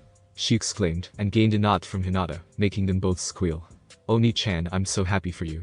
How did you find out?" So she decided to tell her, since Hanabi already knew who his parents were, thanks to Naruto. After she finished explaining, she was truly happy for her sister. "Now it means that if you marry him, you won't be branded the cage seal," she exclaimed, making her sister nod. "Now come on. Dinner is ready." And both sisters left the room, and entered the dining room. When they opened the door, they saw some of the elders, and Hiashi himself, and before anyone could register what was happening, Hinata ran, and jumped, giving her surprised dad a bone-crushing hug. "Oh thank you, she repeated over and over. "You're the best Tusan in the entire world, did you know that? All praise the great and mighty Hiashi-sama, wahoo." She kissed him on the forehead. Poor Hiashi had no idea what had gotten into his quiet and shy daughter, that he just froze. Hinata sat down in her place, and began eating her food, still with a wide smile. The elders there were also in a bewildered shock. "The young lady." That is no way one elder began, but was cut off when a knife whizzed past him. He looked very pissed off at Hinata. "Oh shut up. I'm really good so don't spoil it, alright," she said, smiling sweetly, and then went back to eating her meal. "Hinata?" Hiashi asked nervously, but tried to keep his stoic look. "Yes, oh great thou-sama." She smiled at him brightly. "What happened to you?" he asked wearily. "Oh, I'll tell you when we finish our meal, Toi-sama." She smiled widely. Hiashi just looked at his daughter, and felt a bit of fear. Yes, the great Hiashi Hyuga had felt fear every time his daughter began speaking to him that evening, as if whatever she found out wasn't true, then he'd have hell to pay for. The meal was finished in silence, except when some of the elders wanted to speak against Hinata. They were showered with knives. "Alright Hinata, tell me what's going on," Hiashi asked, as he and his daughter entered his office. "Well, I was at Naruto's house, the compound, and I found something very interesting." She smiled. "What is it?" he asked curiously. "I found a document that you and his parents signed between the both of us. A marriage contract," she exclaimed, and then she narrowed her eyes at him. "It is valid, right?" "Yes, it is." He smiled, and was happy that she found out. When he learned of his crush, he was happy that things were going into place, and he even noticed that his very dense future son-in-law had begun having feelings for her. If what he did to Fukuga at the poker game wasn't proof, then he didn't know what was. Everyone was still in shock that that little insult about Hinata had angered the boy enough to use the Kyuubi's power. "Eh?" She jumped and hugged him again. "You already knew we were all friends, especially your mother and his, so they wanted a marriage between their firstborn, especially when we found out they were getting a boy and us a girl. I'm glad you like it." He smiled. "So, how's your training going on?" he said, and instantly, the tea in his cup started floating out towards her, as she smirked. "It's going great. But I still have to work on blood bending." I don't have a good grasp on it, and I just finished my taijutsu stance. I just need to add my water bending to it. This bending thing is quite extraordinary. But what is this blood bending? He asked curiously. She put his tea back, and then immediately his hand began moving on its own. He looked at his daughter with horror. It's a forbidden technique. Blood bending is exactly what its name is. You control the human body by bending the person's blood. The human body does contain about 70% of water. She answered and released him. That's amazing, he said, astonished. Yup. But since it's forbidden, Naruto and I are only gonna use it when we're in danger. If the council were to ever hear about such a technique, her words hung, and her father knew what she meant. Very well. I'm proud of you, Hinata. You're doing well. However, there is something that I want to ask you, he said, and she motioned him to continue. It's your cousin Niji. He trains every day, and although that's good, your uncle, and I think he needs to be with children around his age. So you want him to hang out with me and Naruto? She asked. Yes. I hope it isn't a problem. No. It's just Naruto thought of the same thing, and actually has an idea. She smiled, and he asked. She gulped. Whatever it was, he prayed for his nephew's sanity and life. Niji, there's something very important I need to tell you, Naruto said seriously, as he sat in the Hyuga Gardens with the said boy and Hinata. Yes, what is it? He asked, not understanding what was going on. In the background, Hiashi and Hisashi were looking at the scene, and Hisashi couldn't help but smile. He was glad that his best friend's son was here, and somewhat expected in the Hyuga manner. You're too tight, he said bluntly, causing them to hear a small snicker from Hisashi, and a smirk on Hiashi, although they never looked back. What? Now he was truly lost. I said you're too uptight. You know. Boring. That's why, we're going to change that. He grinned mischievously, causing Hinata to giggle. Then what do you want me to do? He asked, playing along, causing Naruto to give him a fox-like grin. Niji Hyuga, I, Naruto Uzumaki, the greatest prank master in Konoha who has never been caught in the act, will bestow my knowledge of pranking, and causing mischief around the village. Do you accept? He said proudly, causing all Hyugas, except Hinata, to gape like fish. Why would I want to do such immature acts? He asked, as the two hidden Hyugas agreed. This only made Naruto grin even more. 1 hour later, this is the most exciting thing I've ever done. No wonder you like it so much, Niji exclaimed, as he and Naruto were running away from the Anbu after pranking a store owner that kicked Naruto out of his store the other day. What did I tell you? Isn't it awesome? Naruto said. Niji's Byakugan had come in handy alright. Weeks had passed, and Niji kept pranking the people of Konoha, getting better and more creative each time he struck. Sometimes, he would be in league with Naruto, and other times, he would do it alone. Naruto. Yes, Hiashi-san. What have you done to my nephew? In my defense, I honestly didn't think he would get this wild, Naruto said, as he and the Hyuga twins along with Hinata just looked at the mansion that belonged with the elder Hyugas, which was covered in paint bombs, flour, cornstarch, feathers, and for a classic touch, toilet paper. This all occurred after a series of traps that the elders had sprung. He was never caught though, so they don't have any evidence, Hinata said, trying to lighten the mood. My son. Although I'm proud of his stealth skills, it seems like I have to watch my own back now, Hisashi said. I have a sad feeling that you're both blaming me for all of this. Of course we are, the twins exclaimed. So mean. He pouted and looked away. And so the pranking reign of the great Niji Hyuga had begun. It was finally the beginning of the academy, and Naruto couldn't wait and had more friends. It wasn't that he didn't like Hinata or Niji when they were not having a pranking war, but he wanted to have a lot more friends. He got up from his bed and made his way to the washroom and washed up. Naruto, hurry up or you're going to be late. I'm almost out of a Nai. Don't leave the house without breakfast. But Nai, I'm gonna be late. Yeah, Nai-san, he's gonna be late. Well, I don't care. You're going to eat breakfast, and that's final. Fine. You knew you weren't gonna win it. This is what Indra was talking about. You're making it sound like I'm a horrible person. Indra narrowed his eyes when a sir and Kurama refused to answer. Naruto, I'm not a horrible person, am I? No, you're just scary at times, he said, eating his ramen halfway through the meal. Next morning you're not going to eat ramen for breakfast. Why not? It's not healthy. You're eating scrambled eggs or something else that's healthy. Fine. He dragged out, running out of his apartment. So mean, he whispered. What did you say? Nothing at all, Nai-san. He sped up his pace and reached the class just in time and saw Hinata and sat beside her. Before they could talk, the teacher came in and the boring lectures began.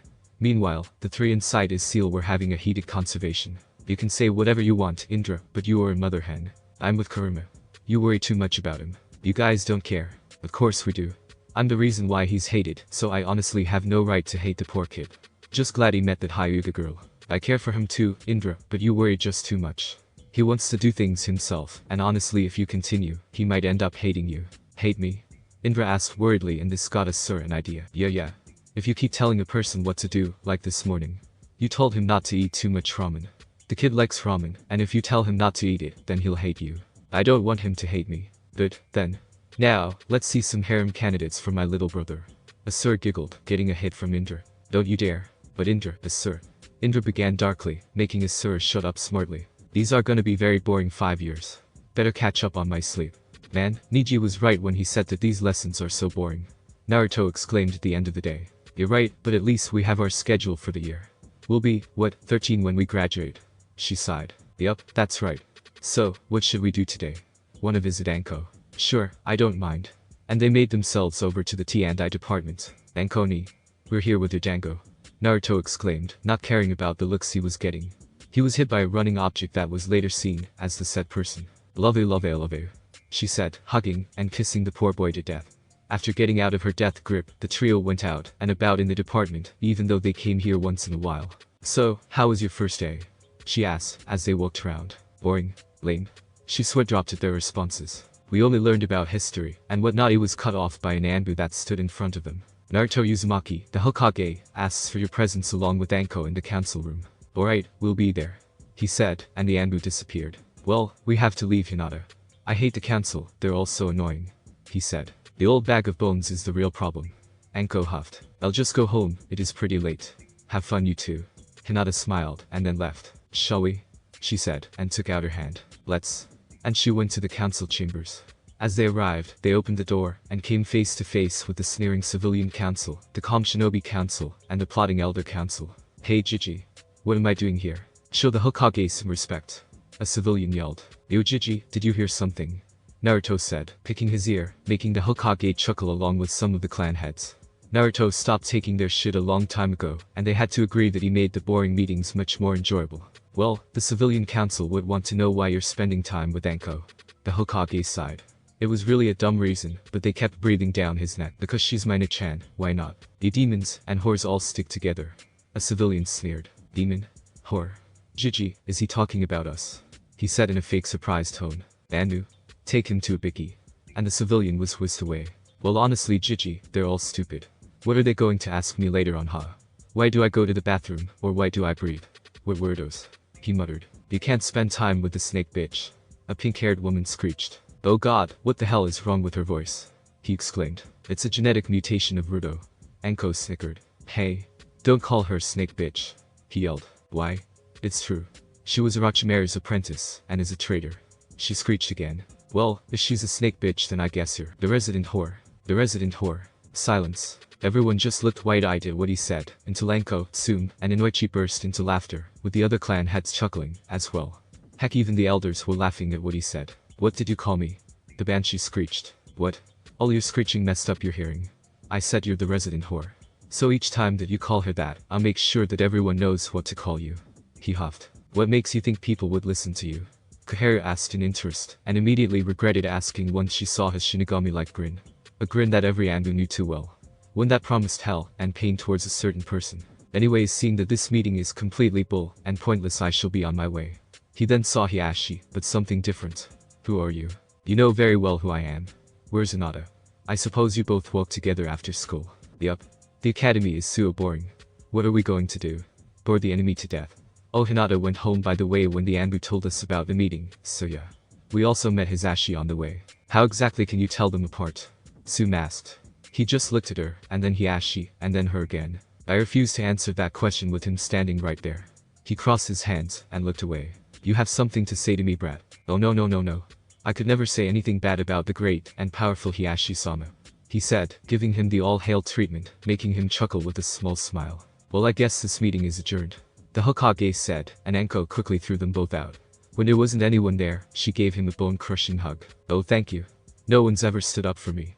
By the way, where did you learn that name? Oh, you see, Kurama just said it, and then I said it without thinking. We outcasts gotta stick together one. You got that right. She grinned. You know, Yamanaka was always seen as a bossy girl that loved gossip, and liked being the center of attention. But people couldn't be wrong anymore. That was all just a mask she wore so she wouldn't be bullied by other girls, and tried to fit in with all of them. That's why she was currently trying to figure out two of her classmates. Hinata Hyuga and Naruto Uzumaki. It's been a couple months, almost a year since the start of the academy, and they seemed reserved and didn't really mingle with the other students. And she saw how the villagers would always glare at Naruto, and parents would tell their children to stay away from him, but oddly, the Hyuga clan head would speak to him, and she saw him go inside the Hyuga compound many times. She asked her parents, and her father just gave her a sad smile, and said that she should try to be friends with him, and her mother had also encouraged her. So imagine her surprise when the person she was thinking about came inside the store. "Oh, hello Naruto. What can I help you with?" she asked. "I wanted to buy 2 bouquets of flowers," he asked, looking around, to get a bouquet of yellow and white flowers. "Can you mix these 2 up for me into another 2 bouquets? "Sure. What do you need flowers for? Do you know their meaning?" she asked, and then thought that since he was a boy, he wouldn't really care. "Well, yes actually. White symbolizes innocence and humility, while yellow symbolizes hope and friendship," he stated, shocking her. Seeing this he asked, "Did I say it wrong?" "No, it's just I didn't think you'd know." "Well, I like gardening, as a hobby. Hinata and I usually take care of the ones in her compound." She smiled. He was definitely a nice person. Anyone who likes flowers and gardening was a good person in her book. She started arranging the flowers, but was sweating since it was a really hot day. "It's pretty hot, isn't it?" she asked. "Yeah, it sure is." And then he got an idea. "Hey, what if I made a small breeze here? How would you do that?" she asked curiously. "Well, I could write down an elemental seal. It's no biggie, that is if you want me to." "Yay, that would be nice." She smiled at the idea of having a cool breeze inside. She saw him take out a brush, ink, and paper from seemingly nowhere, and started writing a bunch of weird symbols on the paper. "There. That should do it," he said. "I think it's best if you place it near the counter. And then place the seal on a column near her, and a couple few around the store." "So how does this work?" "Well, just add a bit of chakra to it, and you'll see." And she did just that. Instantly, she felt a cool breeze all around the store. "Whoa. That's so cool. How does this thing work? What the hell is it anyways?" she asked excitedly. "Well, that's a seal. It's not usually used nowadays, but my clan specialized in it a lot. What I did was link all the seals that I place around this store with that one, so when you put chakra in that one, all the seals act up, and a small wind elemental breeze comes up. It's pretty easy." He shrugged. "Thank you. It feels so much better now. Oh, and here's your flowers," she said, handing him the arranged bouquets. "Thanks. How much?" "Take them for free. It's a thank you for making this place more bearable." She smiled, and he nodded in thanks, and then left. Her mother came in, and felt the nice cool breeze. "Oh, this feels wonderful. How'd you do it?" she asked. "It wasn't me, it was Naruto, my classmate." "Naruto, as in Naruto Uzumaki?" she asked. She didn't have anything against the boy, and was great friends with his mother. "Yay, he wrote down these weird figures, he called it a seal, and put them around the shop, and then said to put my chakra into this one." She pointed to the main seal, and then a cool breeze came up. "Pretty cool, huh?" "Yes, it is. The Uzumakis were well known for sealing, and other things. How come I've never heard of them before?" "They were destroyed in the Third Shinobi War, with the combined army of Kiri, Iwa, and Kumo. They were really powerful too, reducing their army of 10,000 to less than 1,000, although they were wiped out. I was friends with his mother, who was here in Konoha during the war." "Whoa," she exclaimed, "he's like Sasuke, right?" "Yes, but he doesn't know about his parents, it's a secret." And then she left without another word. "A secret? I wonder why." She wondered, now that I think of it, why did he need flowers? She grinned, and was determined to find out. She rushed to her room, after closing the shop, and performed her mind transfer on a nearby bird, something she usually did to get in the know. Ino, who was now inside the bird's mind, flew round the village, looking for Naruto, and found him in a place she would have never thought he would be, the graveyard. She perched herself on a nearby tree, and began listening to what he was saying. "Hey there Mom, Dad. It's the first time I really came here, and all. Gigi says that I couldn't come here in fear that someone might see me, but since Kurama is keeping a lookout, he said I could. I really don't know what to say. I've always wanted to meet you I guess, but I'm proud of the both of you. You know Dad, you were, and still are my hero. It's strange, I'd always go to the top of your head on the cage mount, and felt so safe from all the beatings and abuse from the villagers. It's funny that you turned out to be my dad. Gigi says that it's a child's natural instinct to feel comfort in their parents. Mom, you were the first female Anbu captain, and even almost on par with Dad. I met your student, Yugo, and she said I got my verbal tick from you. Funny, isn't it? I guess I should leave now, but I'm going to make you both proud.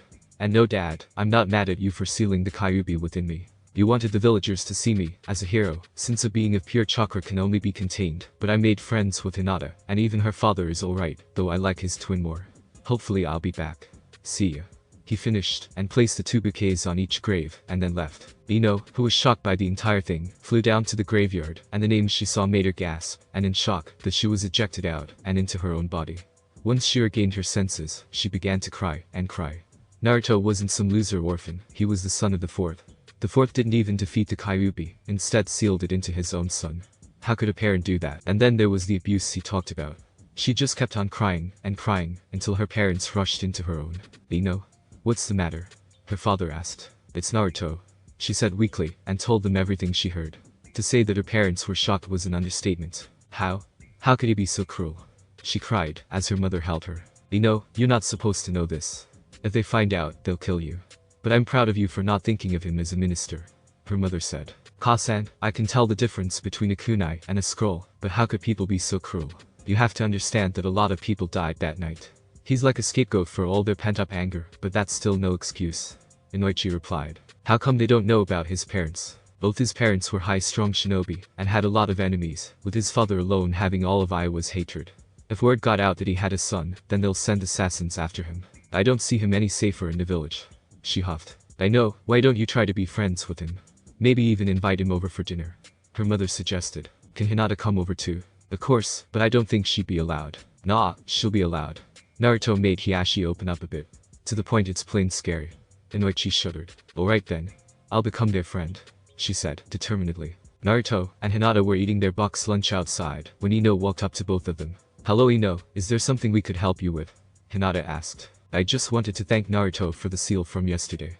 My mother says thanks, as well. Your mother? Doesn't she know who I am? Yes. She does. That isn't a problem, is it? No, not at all. Hinata said, and then suddenly asked, Ino, why do you wear a mask? What? No one had ever seen through it before. Yay, you wear a mask don't you? Why? Naruto asked. Cause you wanna fit in, huh? Hinata said.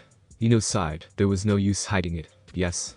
I don't wanna be bullied or anything, and it was the easiest way. So you're not one of the team's fangirls. PFFT, please. I can see an arrogant bastard standing in front of me, she said, flipping her hair. Do you wanna be friends? Hinata asked. If you don't mind. I wanna train and become a person that both my parents would be proud of, she said confidently. You could join us in training, Naruto said suddenly. Are you sure about that, kid? She seems sincere. I think you should trust her. Yeah, it'll be much more fun that way, Hinata exclaimed. Alright. Thank you both, she exclaimed, and then suddenly hugged them. No problem Ino, Hinata said, after the hug. Just then the bell rang. Let's get to class, Naruto said, and a new friendship bloomed. 1 year later, it's been years since Ino became friends with both Hinata and Naruto. During the year, she trained almost each and every time she could with them, and although they did rigorous training, she couldn't deny the results. It was also during the year she told Naruto that she overheard him at the graveyard and didn't mean to eavesdrop, but he waved it away, saying it was nothing. After that, she was introduced to the Uzumaki compound, but she wasn't told anything about bending. Naruto had finished his fire bending, and was finally going to start earth bending, and because they found out that Ino had an earth affinity, he decided that he would give her the seal too. Ino, there's something I need to tell you, Naruto said, as he and the two girls were at the Uzumaki compound. Yes? Well, you see explains the seals, and bending do you want one too? From your affinity, you'd be an earthbender, and I was just going to start my earthbending training. For real? I'd love to, she exclaimed. Hinata, what bender are you? I'm a waterbender, she smiled. She liked her new friend a lot, and it was nice to talk to a normal female for once. Well, let's go get your seal then, Naruto said, and dragged her to the room. After placing the seal on her, they went to the compound and began training in earthbending. Whoa. Did you see that I actually moved it? She exclaimed. Awesome Ino. We'll get this down right soon. Naruto grinned. You know, earthbending has the most sub-techniques, Hinata said, as she read an earthbending scroll. Really like what? Ino asked, looking at her best friend. Well, there's lava bending, sorta like lava style, and there's metal bending too, she hummed, tapping her chin. We are so badass. She pumped her fist. Say Hinata, aren't you going to train? Naruto asked. Yay, I just finished creating my new technique, Twin Lion Fists, but now I'm trying to add my water bending. Actually, I have a lot of ideas on how to integrate some of the Hyuga techniques with my water bending. Speaking of which, Naruto, I found this scroll in your family library, she said, waving a scroll. Really? What is it about? He asked, as he and Ino came over. It's Lady Tsunade's healing scrolls. It has everything, even her super strength techniques and healing arts. Well, Mito Abasan was her grandmother, so I guess that makes sense. Boy. Naruto. You need to get more food, Ashura said. He, Indra, and Kurama had taken over a shadow clone, but they found out a couple weeks ago that the brothers could materialize outside the seal, and make it that only those they wanted them to see would see them. You eat too much, Ashura, Ino yelled. It's not my fault that Hinata's a great cook, hey? Give those back. He yelled at her as she took his plate of cookies. Those two get along just fine, Indra said, with a book in his hand, as they saw them chazzing one another as normal siblings. I could just bake more. Hinata sighed. Hinata's cookies. Naruto perked up and then ran after them. I want one too. And they Indra and Hinata just swear-dropped. After their day of training, Ino was able to get the hang of her bending, but Indra had suggested that she try to learn Tsunade's super strength to help her better. Of course Naruto said that they needed her permission, so shortly before they left he sent her a letter with his fox summons to deliver it to her. Suddenly they heard screams and yells. Looking at what people were yelling at, there was a boy that was clinging onto a log in the river, but people couldn't get too close, since the current would pull them in. We need to help them, Hinata said, and was about to start using her water bending. No? We can't let people know about it just yet. I have an idea. And suddenly chains burst from his chest, and wrapped around the log on both ends, steadying it. People followed the chains, and were shocked to see the demon helping. Naruto, hold on, Ino said, and he pulled the log with the boy in. Once it was safe, people went and picked up the boy. Great one, bro, Ino said, slapping his back. You did well, Naruto. Hinata smiled. Glad the kid's alright. Now let's move on, he said, but before they could they were stopped by a voice. Wait. Turning around, they saw the same boy inside the arms of a woman. Yes? He asked, not really liking to be around so many villagers. Why did you save my son? After everything we did? She asked, and all of the people there were nodding in agreement. You might hate and torture me, but your son did nothing. A child should never suffer for the actions of a parent, he said, and turned around and walked away, with both girls behind him. Unknown to them now, a lot of people's opinion changed that day due to his actions. Gears and Sarutobi watched the entire thing from his crystal ball, and smiled as he saw their change. You would be proud of your son Minato, Kushina. It's been almost a year, and both Ino and Naruto have mastered earth bending pretty well, and we're now starting metal bending. Ino could now proudly say she was a solid almost low jounin, and was glad she met both Naruto and Hinata.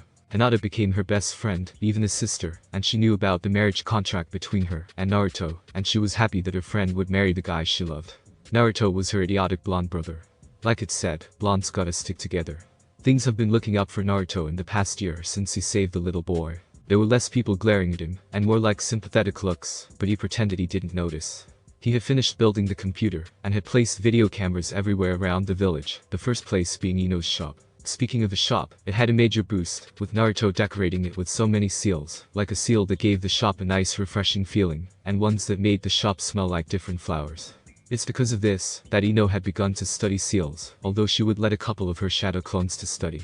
Both he and Hinata were invited to her house for dinner a couple times, and found out that Ino's mother was great friends with him, and she would tell him all about his mother, as Inoichi would tell him about his father. Today, however, Ino had some clan training with her father, which really made him proud when she began taking her training seriously, and had also already begun learning High Clan. So since it was only the two of them, Naruto thought it was time to give Hinata a present. Hinata, come here. I have a gift for you, he said, and the girl marched right over. Yes, Naruto? She asked curiously. Well, I made this necklace for you, and I want you to have it, he said shyly, and she gasped at its beauty. It was a lavender necklace in the form of a crystal, and had an orange glow in the middle. Naruto, it's beautiful. Thank you, she exclaimed, hugging the boy, both blushing red. Nah, it's alright. Actually, it's not just any kind of necklace. I sealed some of Kuruma's chakra into it. So just in case you run out of chakra, you can unseal it and use it. Why don't you try it now? It'll appear like a cloak, like the one I usually use, he said, as he tied the necklace around her. She nodded and said, unseal. And suddenly, she was engulfed in an orange cloak. Whoa, she whispered, as she felt a power surge within her. How do you feel? He asked. Amazing. I knew Kurama was powerful, but if this is a bit of his power, then I wonder how strong he really is. Thanks for the compliment, he said, and then fell back to sleep. Well, it'll last for about an hour. Just tell me whenever you use it so that I can refill it, alright, he said, and he hugged me again. Thank you. She squealed, and without thinking, kissed him on the cheek. Understanding what she did, she turned bright red, and then fainted. That didn't happen in a long time. He chuckled, and brought her inside the house. After a couple minutes, she woke up, and saw Naruto looking at her with concerned eyes. Remembering what she did, she turned red again. Sorry, she said. It's alright. Hinata? He asked nervously. Yes? Do you want to go on a date with me? He whispered, and she almost never heard him, but did. Yes. She almost screamed, but checked herself. I'd love to. Great. Well, I'm not really allowed in any of the restaurants, so I have an idea. How about we met here tomorrow at lunch, and then we'll go then? Sounds alright. Yup. That sounds great. She smiled. Come on now, you have to practice using Kuruma's chakra. Hinata and Naruto met up at the Uzumaki compound the next day, both wearing their good clothes. "Are you ready, Hinata?" he asked, taking out his hand. "Yes." She nodded and took it, and then they were gone in a yellow flash. They now stood somewhere outside the village, a town nearby. "You see, I talked to the old man and asked if we could have our date outside the village, and he said okay. But we can't tell your father. I'm sorry, Hinata, but as much as I love your father, and he's like a second father to me, I don't want to face his wrath at the moment," he said, making her giggle. "Don't worry, Naruto. I just told him that I was going to go train like every time.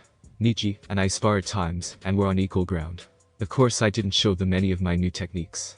I suppose I would dominate him, huh?" She smiled, and he chuckled. "You sure would. Now, shall we?" he said, and they made their way to a beautiful restaurant. After their date, they both could say they had an amazing time, as they ate their lunch, and then went to a nearby lake, and just chilled. "That was a great date, Naruto. I had a lot of fun." She smiled, as they got back to the compound, and she was about to leave. "So did I, Hinata." He smiled. "Well, I better get going. See you tomorrow," she said, and he nodded. Once she left, he began punching the air, and doing a victory dance. Inside the seal, the three residents just watched the scene with a smile. "I'm happy for him," Indra said. "It's about time, that's what. Because now we have to get Ino in the harem," and then Morris sure was cut off by Indra's punch. Looking up, he saw his brother looking at him, Sharingan blazing. "Would you like to run that by my little brother?" he asked darkly. "No?" he squeaked. Damn, his brother was a party pooper, but he was still scary as hell. A couple months later, Naruto and Hinata find themselves in front of Ino's house for her birthday party. After their date, they told her, and she was so happy things were finally moving. Now they each had birthday presents in their hands, although they made it together. "Naruto, Hinata, it's so good to see you too. Come on in, the party is just starting," Rika, Ino's mother said, ushering them inside.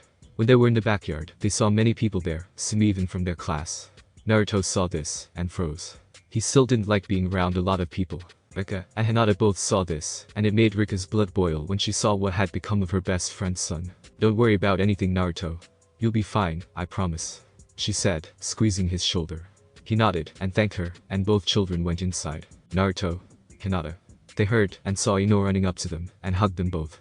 When some of the people saw Naruto, the party almost immediately went silent. "Happy birthday, Ino," they both said, holding up their presents. "All are these for me," she said happily. "Why don't you put them with the other presents over there, and let's go play some games," she said, and dragged them along, but then they heard. "Why is he here? That demon is tainting our children. Ino dear, let me take this thing away," a random person said. "Excuse me? I don't think I heard you right. Are you talking about my friend Naruto?" she asked dangerously. "Inoichi, your daughter has been brainwashed. Are you insulting my clan now? The Yamanakas are well known for anything that deals with the mind, my father being the strongest and greatest one there is, and you're insinuating that he can't tell whether or not his daughter is brainwashed," she exclaimed, shocking almost everyone there. Her parents looked at her with pride. "Leave. I wouldn't have people insulting my friend, my blonde brother no less, and think they can come to my party," she growled, and before the person could say anything, he was dragged away. "Wasn't he unpleasant?" Rika smiled. "You said it, Mom," she huffed. "Thank you." Naruto smiled with tears in the corner of his eyes. "Nah, don't mention it. Now come on. This is a party, isn't it?" she said, and the rest of the day was spent with laughter, and fun, and games, with a lot of people there, and participating, including the Hokage, but Anko was told to sit out due to her extreme ways.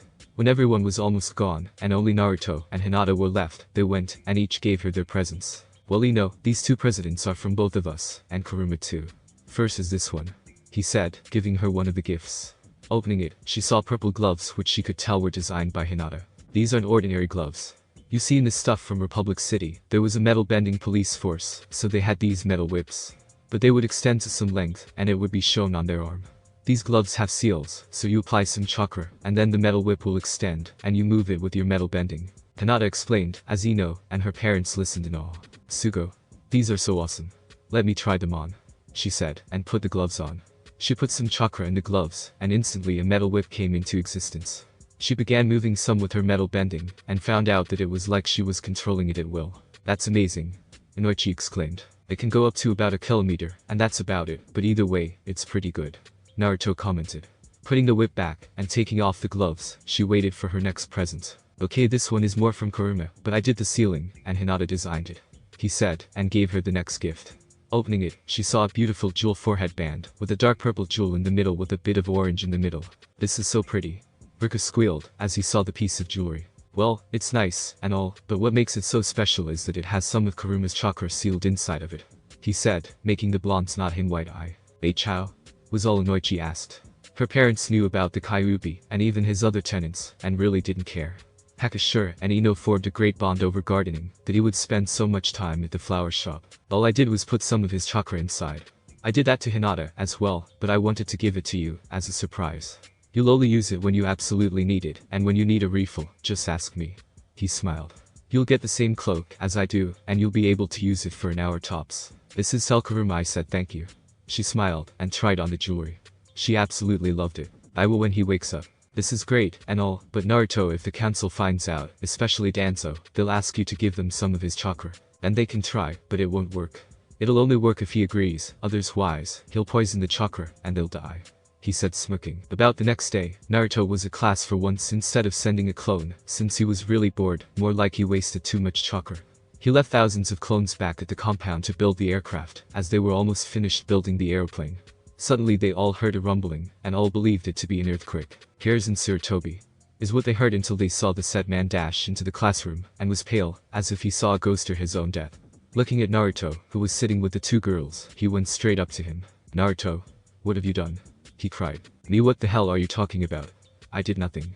"Geez, your age is finally catching up to you." The rumbling began getting closer. "Why did you have to bring her here?" he said, shaking the confused blonde. The others were just curious, and amused at the way the two were. The door to the classroom was kicked down, and the old man hid behind the blonde. "You and I have a lot of words to discuss," the person yelled. "What's going on here?"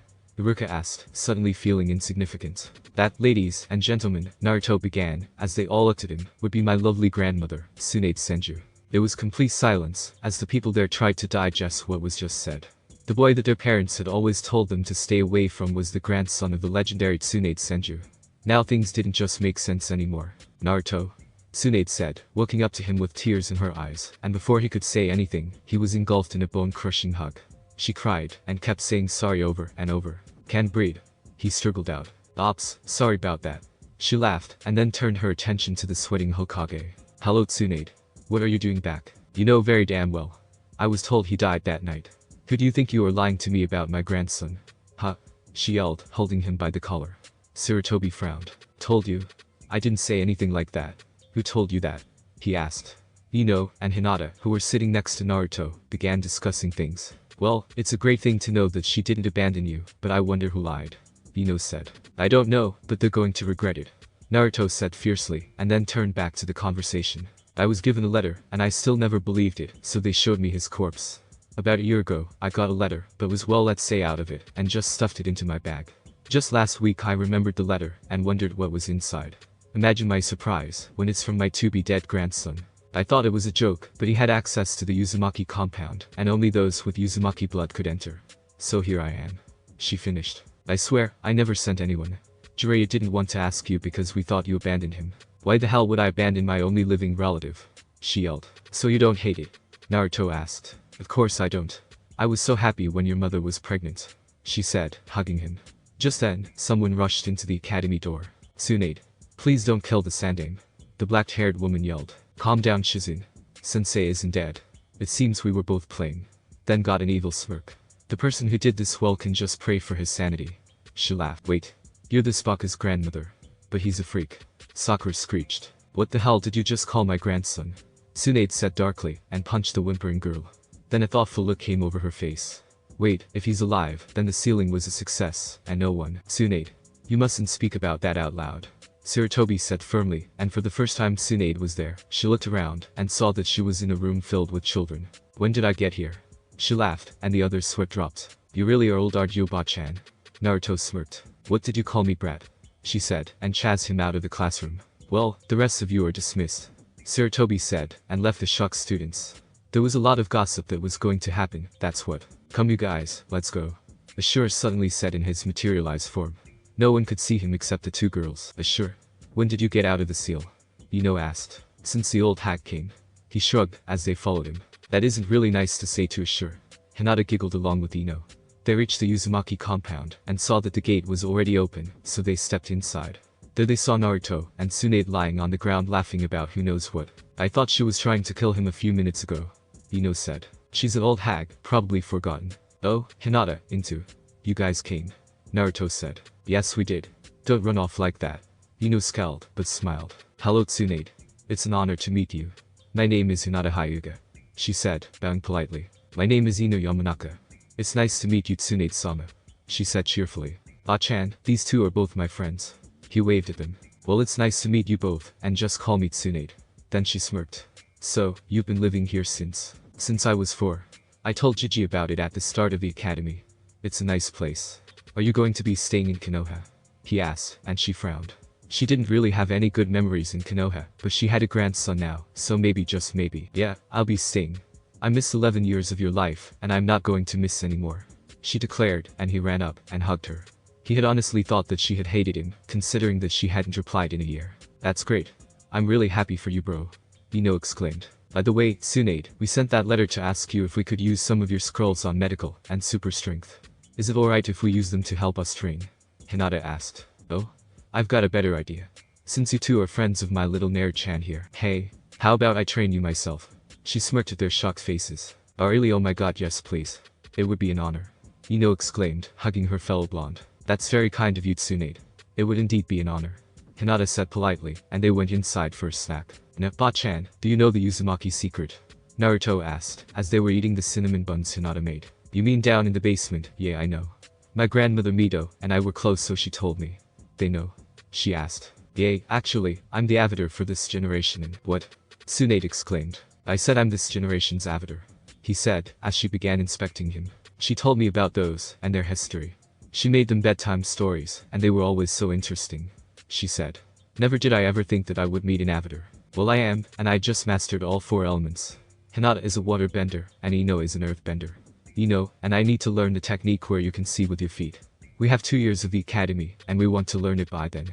She wanted to learn your super strength to add to her earth bending. Seeing with your feet huh? Now that's something. It sure is. But I like metal bending more. Ino said. It's so much more destructive. And Naruto could feel pride swell up within Kurama. They all laughed, and talked about random things until Tsunade slammed her hands on the table. Damn I forgot. She exclaimed. What's the matter Ba-chan? I completely forgot about Shizune.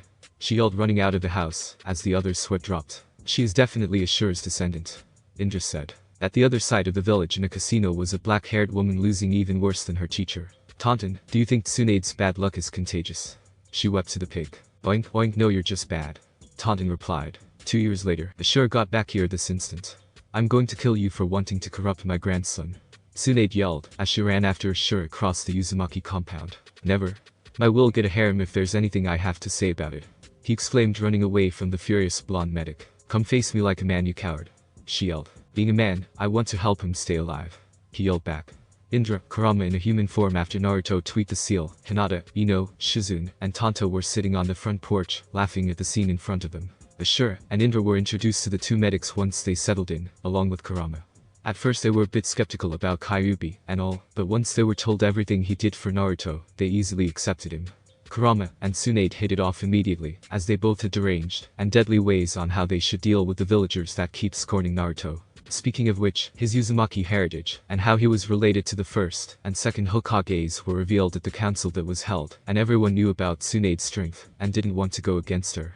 His father was still held, as the Sandaime said he would reveal it at the exams.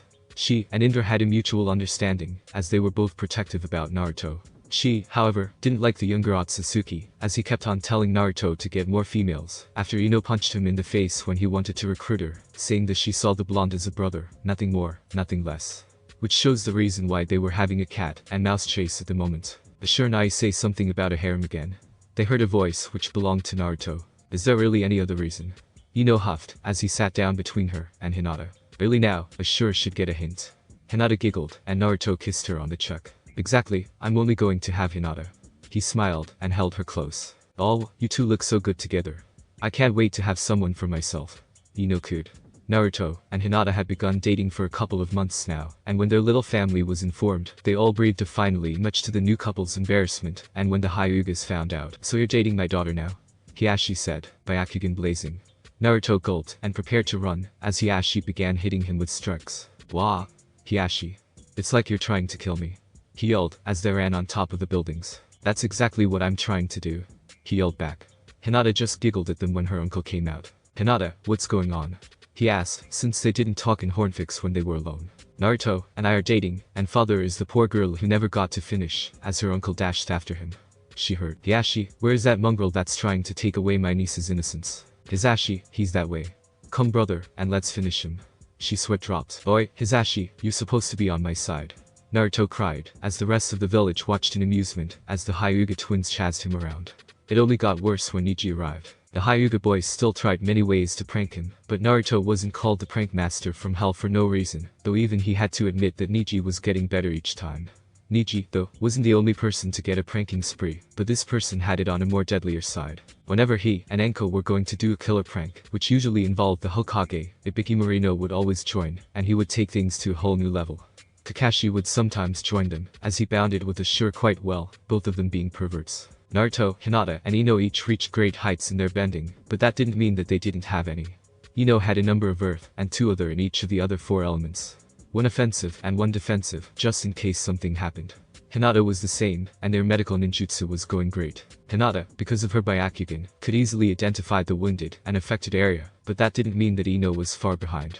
Like Hinata, she too had perfect chakra control, which improved over the years. They were both taught Tsunade's super strength, which Hinata added to the Hyuga's gentle fist, and Ino with her normal taijutsu, which was the combination of the normal earthbender's techniques, as well as the snake style's flexibility.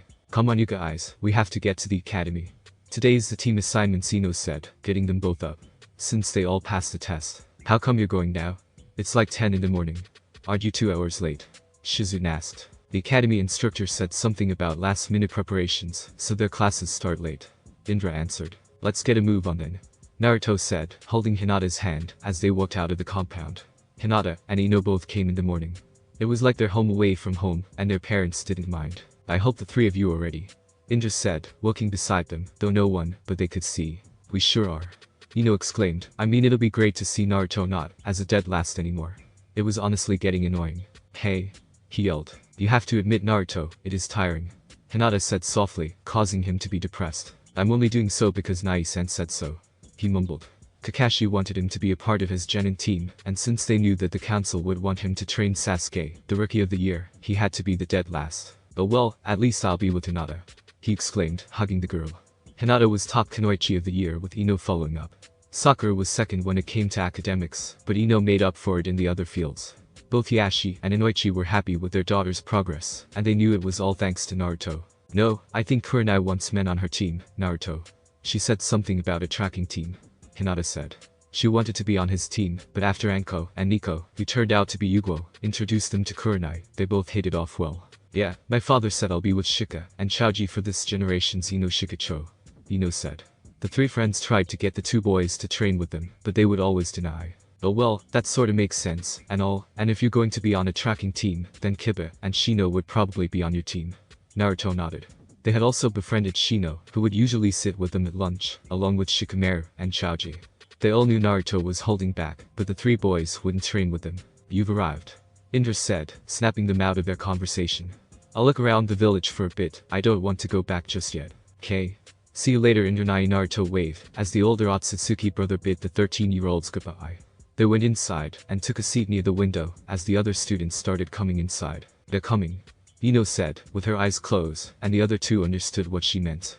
During the past 2 years, Naruto and Ino were both able to master the seeing with your feet technique. "Fangirls," they muttered, and in came a herd of girls, with Sakura being the leader, each wanting to sit with their precious Sasuke-kun. "Thank God I don't act like that," Ino said, banging her head, making the other 2 laugh. Naruto would sometimes tease her of her former fangirl status, and let's just say that he didn't utter another word after she learned Tsunade's super strength. "Sasuke-kun, can I sit here?" Sakura said, fluttering her eyelashes. "No?" He grunted, but she sat down anyway. "Oh Sasuke-kun, you don't have to be SHY," she whispered, causing the 3 friends to laugh out loud, gaining everyone's attention. "What's so funny, Baka?" Sakura screeched. "You really are pathetic, aren't you?" Ino grinned. "Here we are all becoming genin, shinobi, and you're just flirting with the emo king here." She laughed. "Shut Ino pig.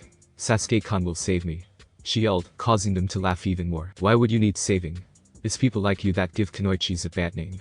Hinata. PFFT, she'd probably alert the enemy with her voice, and let them have their way with her. Naruto laughed. Poor girl. We'd better start planning her funeral, let her parents know." Hinata shook her head in mock disappointment. Everyone else kept laughing, and even Sasuke's lips twitched upward. Sakura, however, was fuming, angry at being humiliated. You're wrong. Sasuke-kun is the strongest, and he will save me. You guys are just stupid bakas, and you Naruto are just a stupid orphan. No wonder you don't have any manners. She smirked, thinking she won. What she forgot was that Naruto was the grandson of Tsunade's Senju, thus a part of the Senju clan, and Uzumaki clan, since it was made public knowledge. What she also forgot was that anyone who messed with Naruto would have the fury of his grandmother on them. So when everyone stopped laughing and sweating, she thought that they were on her side. Boy, was she wrong, but before anything else could happen, she found herself banged on the wall, her throat being crushed, and her feet off the ground. She looked at her assailant, and it turned out to be an angry Ino. That's what made people back away. There was something they learned during the academy days, and that was, you pick on one of her friends, then you'll regret it, considering she was the second strongest in the class. Listen here, you useless excuse for a shinobi. You can talk about whatever shit you want about me, but the moment you say something about a friend of mine, not even the Shinigami will stand in my way to rip you to shreds, do you understand? She hissed, tightening her hold, making the poor girl whimper and nod. Ino let her go, and she fell on the ground. TCH, pathetic. She sneered, and walked back to her desk, as if nothing happened. Now the speed she displayed was something no genin should have, but the three of them would easily give any a run for their money. Sasuke, however, was seething at the speed she showed, wanting it for himself. Alright everyone, get to your seats. I'll be announcing the teams now, Iruka said, just as Ino sat down. TAM1 Team 7 Sasuke. Yes. That stupid plan worked. Naruto exclaimed, cheering, and throwing his hands up. Yes, we know, now be quiet, we want to know our team placements. Ino said. What are you talking about, dead last? Kiba yelled. None of your business, dog breath. He shot back. Anyways, teammate Hinata Hyuga, Kiba Inuzuka, and Shino Abiram. Your Jounin sensei will be Kurenai Yuhi. It's alright Hinata, at least you have Shino and Kurenai to make up for his stupidity. Ino said, making Naruto grin. Would you people stop interrupting me? Iruka said with a tick mark. Sorry sensei, please continue, Hinata said. Team 9 is in circulation, so Team 10 Ino Yamanaka, Shikamaru Nar, and Choji Akimichi. Your Jounin sensei is Asuma Sarutobi. You have the old man. Naruto was cut off by Hinata's hand on his mouth. Iruka nodded his thanks, and continued. You wait here for your senses. Best of luck in your shinobi career. He concluded, and then left. Sarutobi. Is he related to the Hokage? Ino asked. Yay, he's the old man's son. He used to be a part of the Guardian Shinobi 12. Naruto said. What's that? Choji asked from the seat behind. It's an elite group of hand-picked individuals that are the Fire Daimyo's guards. Shino answered, sitting beside him. Yay, it's troublesome, but actually the most honorary title you could get. Shikamaru yawned. Cool. Our sensei is awesome. Ino exclaimed. Hey, Kakashi Nai isn't bad. He's lazy, perverted, and lets his skills rusty, but not bad. Naruto tried to defend him. I think you insulted him more. They heard a voice, who turned out to be Kurenai, along with Asuma, both laughing. I was thinking the same thing. Hinata giggled. Team 8 and 10? Asuma asked. Follow us. Kurenai said, and they waved goodbye, Hinata giving him a quick peck. Oh Naruto. Kakashi, he'll be Asuma warned. Yeah, I know. I'll go get something to eat. He huffed, making them laugh, and then left with his team. Dope, how do you know those? Sasuke asked, genuinely curious. Oh, well I know Anko, he's friends with Kurenai, and Asuma is the old man's son. I've known him since I was young. He shrugged, and began walking out the door. Where are you going? Our sensei isn't here yet. Sakura yelled. Yay, well Nai-san is usually 3 hours late, so I think I'll go train for a bit. No point wasting time. He said, and the other two just looked at him. Sasuke got up and decided to follow him, wondering what kind of training the dope was going to do, and Sakura just followed a crush. What are you guys doing here? Naruto said, without turning around, as they reached the training ground. What kind of training are you doing? Not like you could catch up to me. He said arrogantly, but unknown to anyone, Sasuke had a feeling that Naruto was hiding his skills in the academy. It wasn't that you were friends with 2 of the top kunoichi, and still the dead last, not to mention that he probably got training from Tsunade, which shocked him that he was a senju, and an Uzumaki. They added it to the curriculum later on. Well, I was going to increase my weights, and do some light warm-ups. He said, and then got an idea. Say, since we're going to a team, how about we tell one another about our strengths and weaknesses? That way we can work better on missions. How would that help? Sakura asked. You see, Konoha favors teamwork, so we'll probably do a lot of exercises that deal with that. Have you guys done any training on your own? I think by now you'll know that I was holding back. He said. Holding back? Sakura said in shock. Why? She said. Kakashi Haddock, our sensei, is my adoptive older brother. I wanted to be on his genin team, and since Sasuke was obviously going to be on his team, then I decided to play the dead last. Never mind that, did you guys do any personal training? He asked. Well, I would practice doing katas and fire ninjutsu, Sasuke said, and suddenly felt like he didn't do much to improve and train himself. Did you at least do the tree climbing exercise? If you go to the library, there are basic exercises that they'll show you in a lot of books. And Sasuke just shook his head. What about you, Sakura? Well, I can do the academy, but that's it, she said, somewhat ashamed of her skills. She remembered how Ino improved so drastically, and wondered if she would ever be able to do that. Alright then. I don't know if you guys know, but Team 7 in general is always a well-known team in all of Konoha. Usually the members of the teams become great shinobi, like the Old Man and the Sannin. Our own sensei was a part of Team 7 as well, and is known as an Aran, borderline S-rank shinobi. So if we do horribly, then we'll be spitting on the hard work and reputation of Team 7 altogether. Sasuke, you think that you're better than everyone, and I'm not trying to sound rude, but with that attitude, then you'll end up killing your teammates or even yourself. But yes I know. You need power to kill your brother, he said, shocking the Raven. In all honesty, the entire thing is just absurd to me. I mean, why the hell did he even do it? To test his abilities? He yelled, angry that this dope would question him. Really? Do you honestly believe that? To test his abilities? If he really did, then why not challenge the Hokage? And why would he kill the elderly, and not you? Are you trying to tell me that there weren't children that were younger than you? He said, and with each question, Sasuke's anger was replaced with confusion. Those were the questions I had when I thought about the entire thing. I mean, at the end of the day, he's still your brother. Don't you think that it's best to give him the benefit of the doubt? Ah, you're right, Sasuke whispered after a few minutes of silence. And you, Sakura? He turned to her. She flinched at his tone. This was definitely Naruto from the academy, but then again he stuck with his group of friends, and that was all. You're a fangirl. A pathetic, useless fangirl who follows a guy who honestly has no interest in you. In this team there will be no damsel in distress. Everyone will be able to carry their own weight, meaning you have to train a lot. And also eat a lot more food, and please don't tell me that your own diet is bullshit. You train, you burn off energy, and fat. Tell me, are Hinata and Ino disfigured? And she shook her head. Those two girls actually had bodies that any female would kill for. See? And they train. That's what you have to do, he concluded. Naruto, do you think I'll be a great Kunoichi? She asked hesitantly after a couple minutes. No, Sakura, you won't be a great Kunoichi, he said, and she looked like she was going to cry. Even Sasuke was shocked at his bluntness. You'll be one of the best. And they saw him giving her a fox-like grin. She brightened up and wiped away her tears. Can you help me to be a great shinobi? She asked with determination. Of course. What are teammates for? We can use the time Nai-san is late to train, he smiled. He needed this team to work. He remembered the bet that he entered with Hinata and Ino. A bet to which of their teams would have more members in the exams, and since they were each on a team, it balanced out well. Though he didn't want them to be strong just because of that. They seriously needed to be strong, especially since he knew Kakashi would probably make them do D-rank missions or some teamwork exercise. Can I join you guys? Sasuke asked hesitantly. Asking for help, he thought they were going to make fun of him, but luckily they didn't. Sure. We'll become the most kick-ass team there is, Naruto exclaimed, and then started to show them the tree climbing exercise, and they began. From above in a tree, Kakashi watched the entire thing, and couldn't help but feel proud of him. Sensei, Kushina, you'll definitely feel proud of your son. The end. Thanks for watching my video. Leave a like if you enjoyed my video, and also do consider subscribing to my channel for more awesome content. See you next time. Till then, sayonara.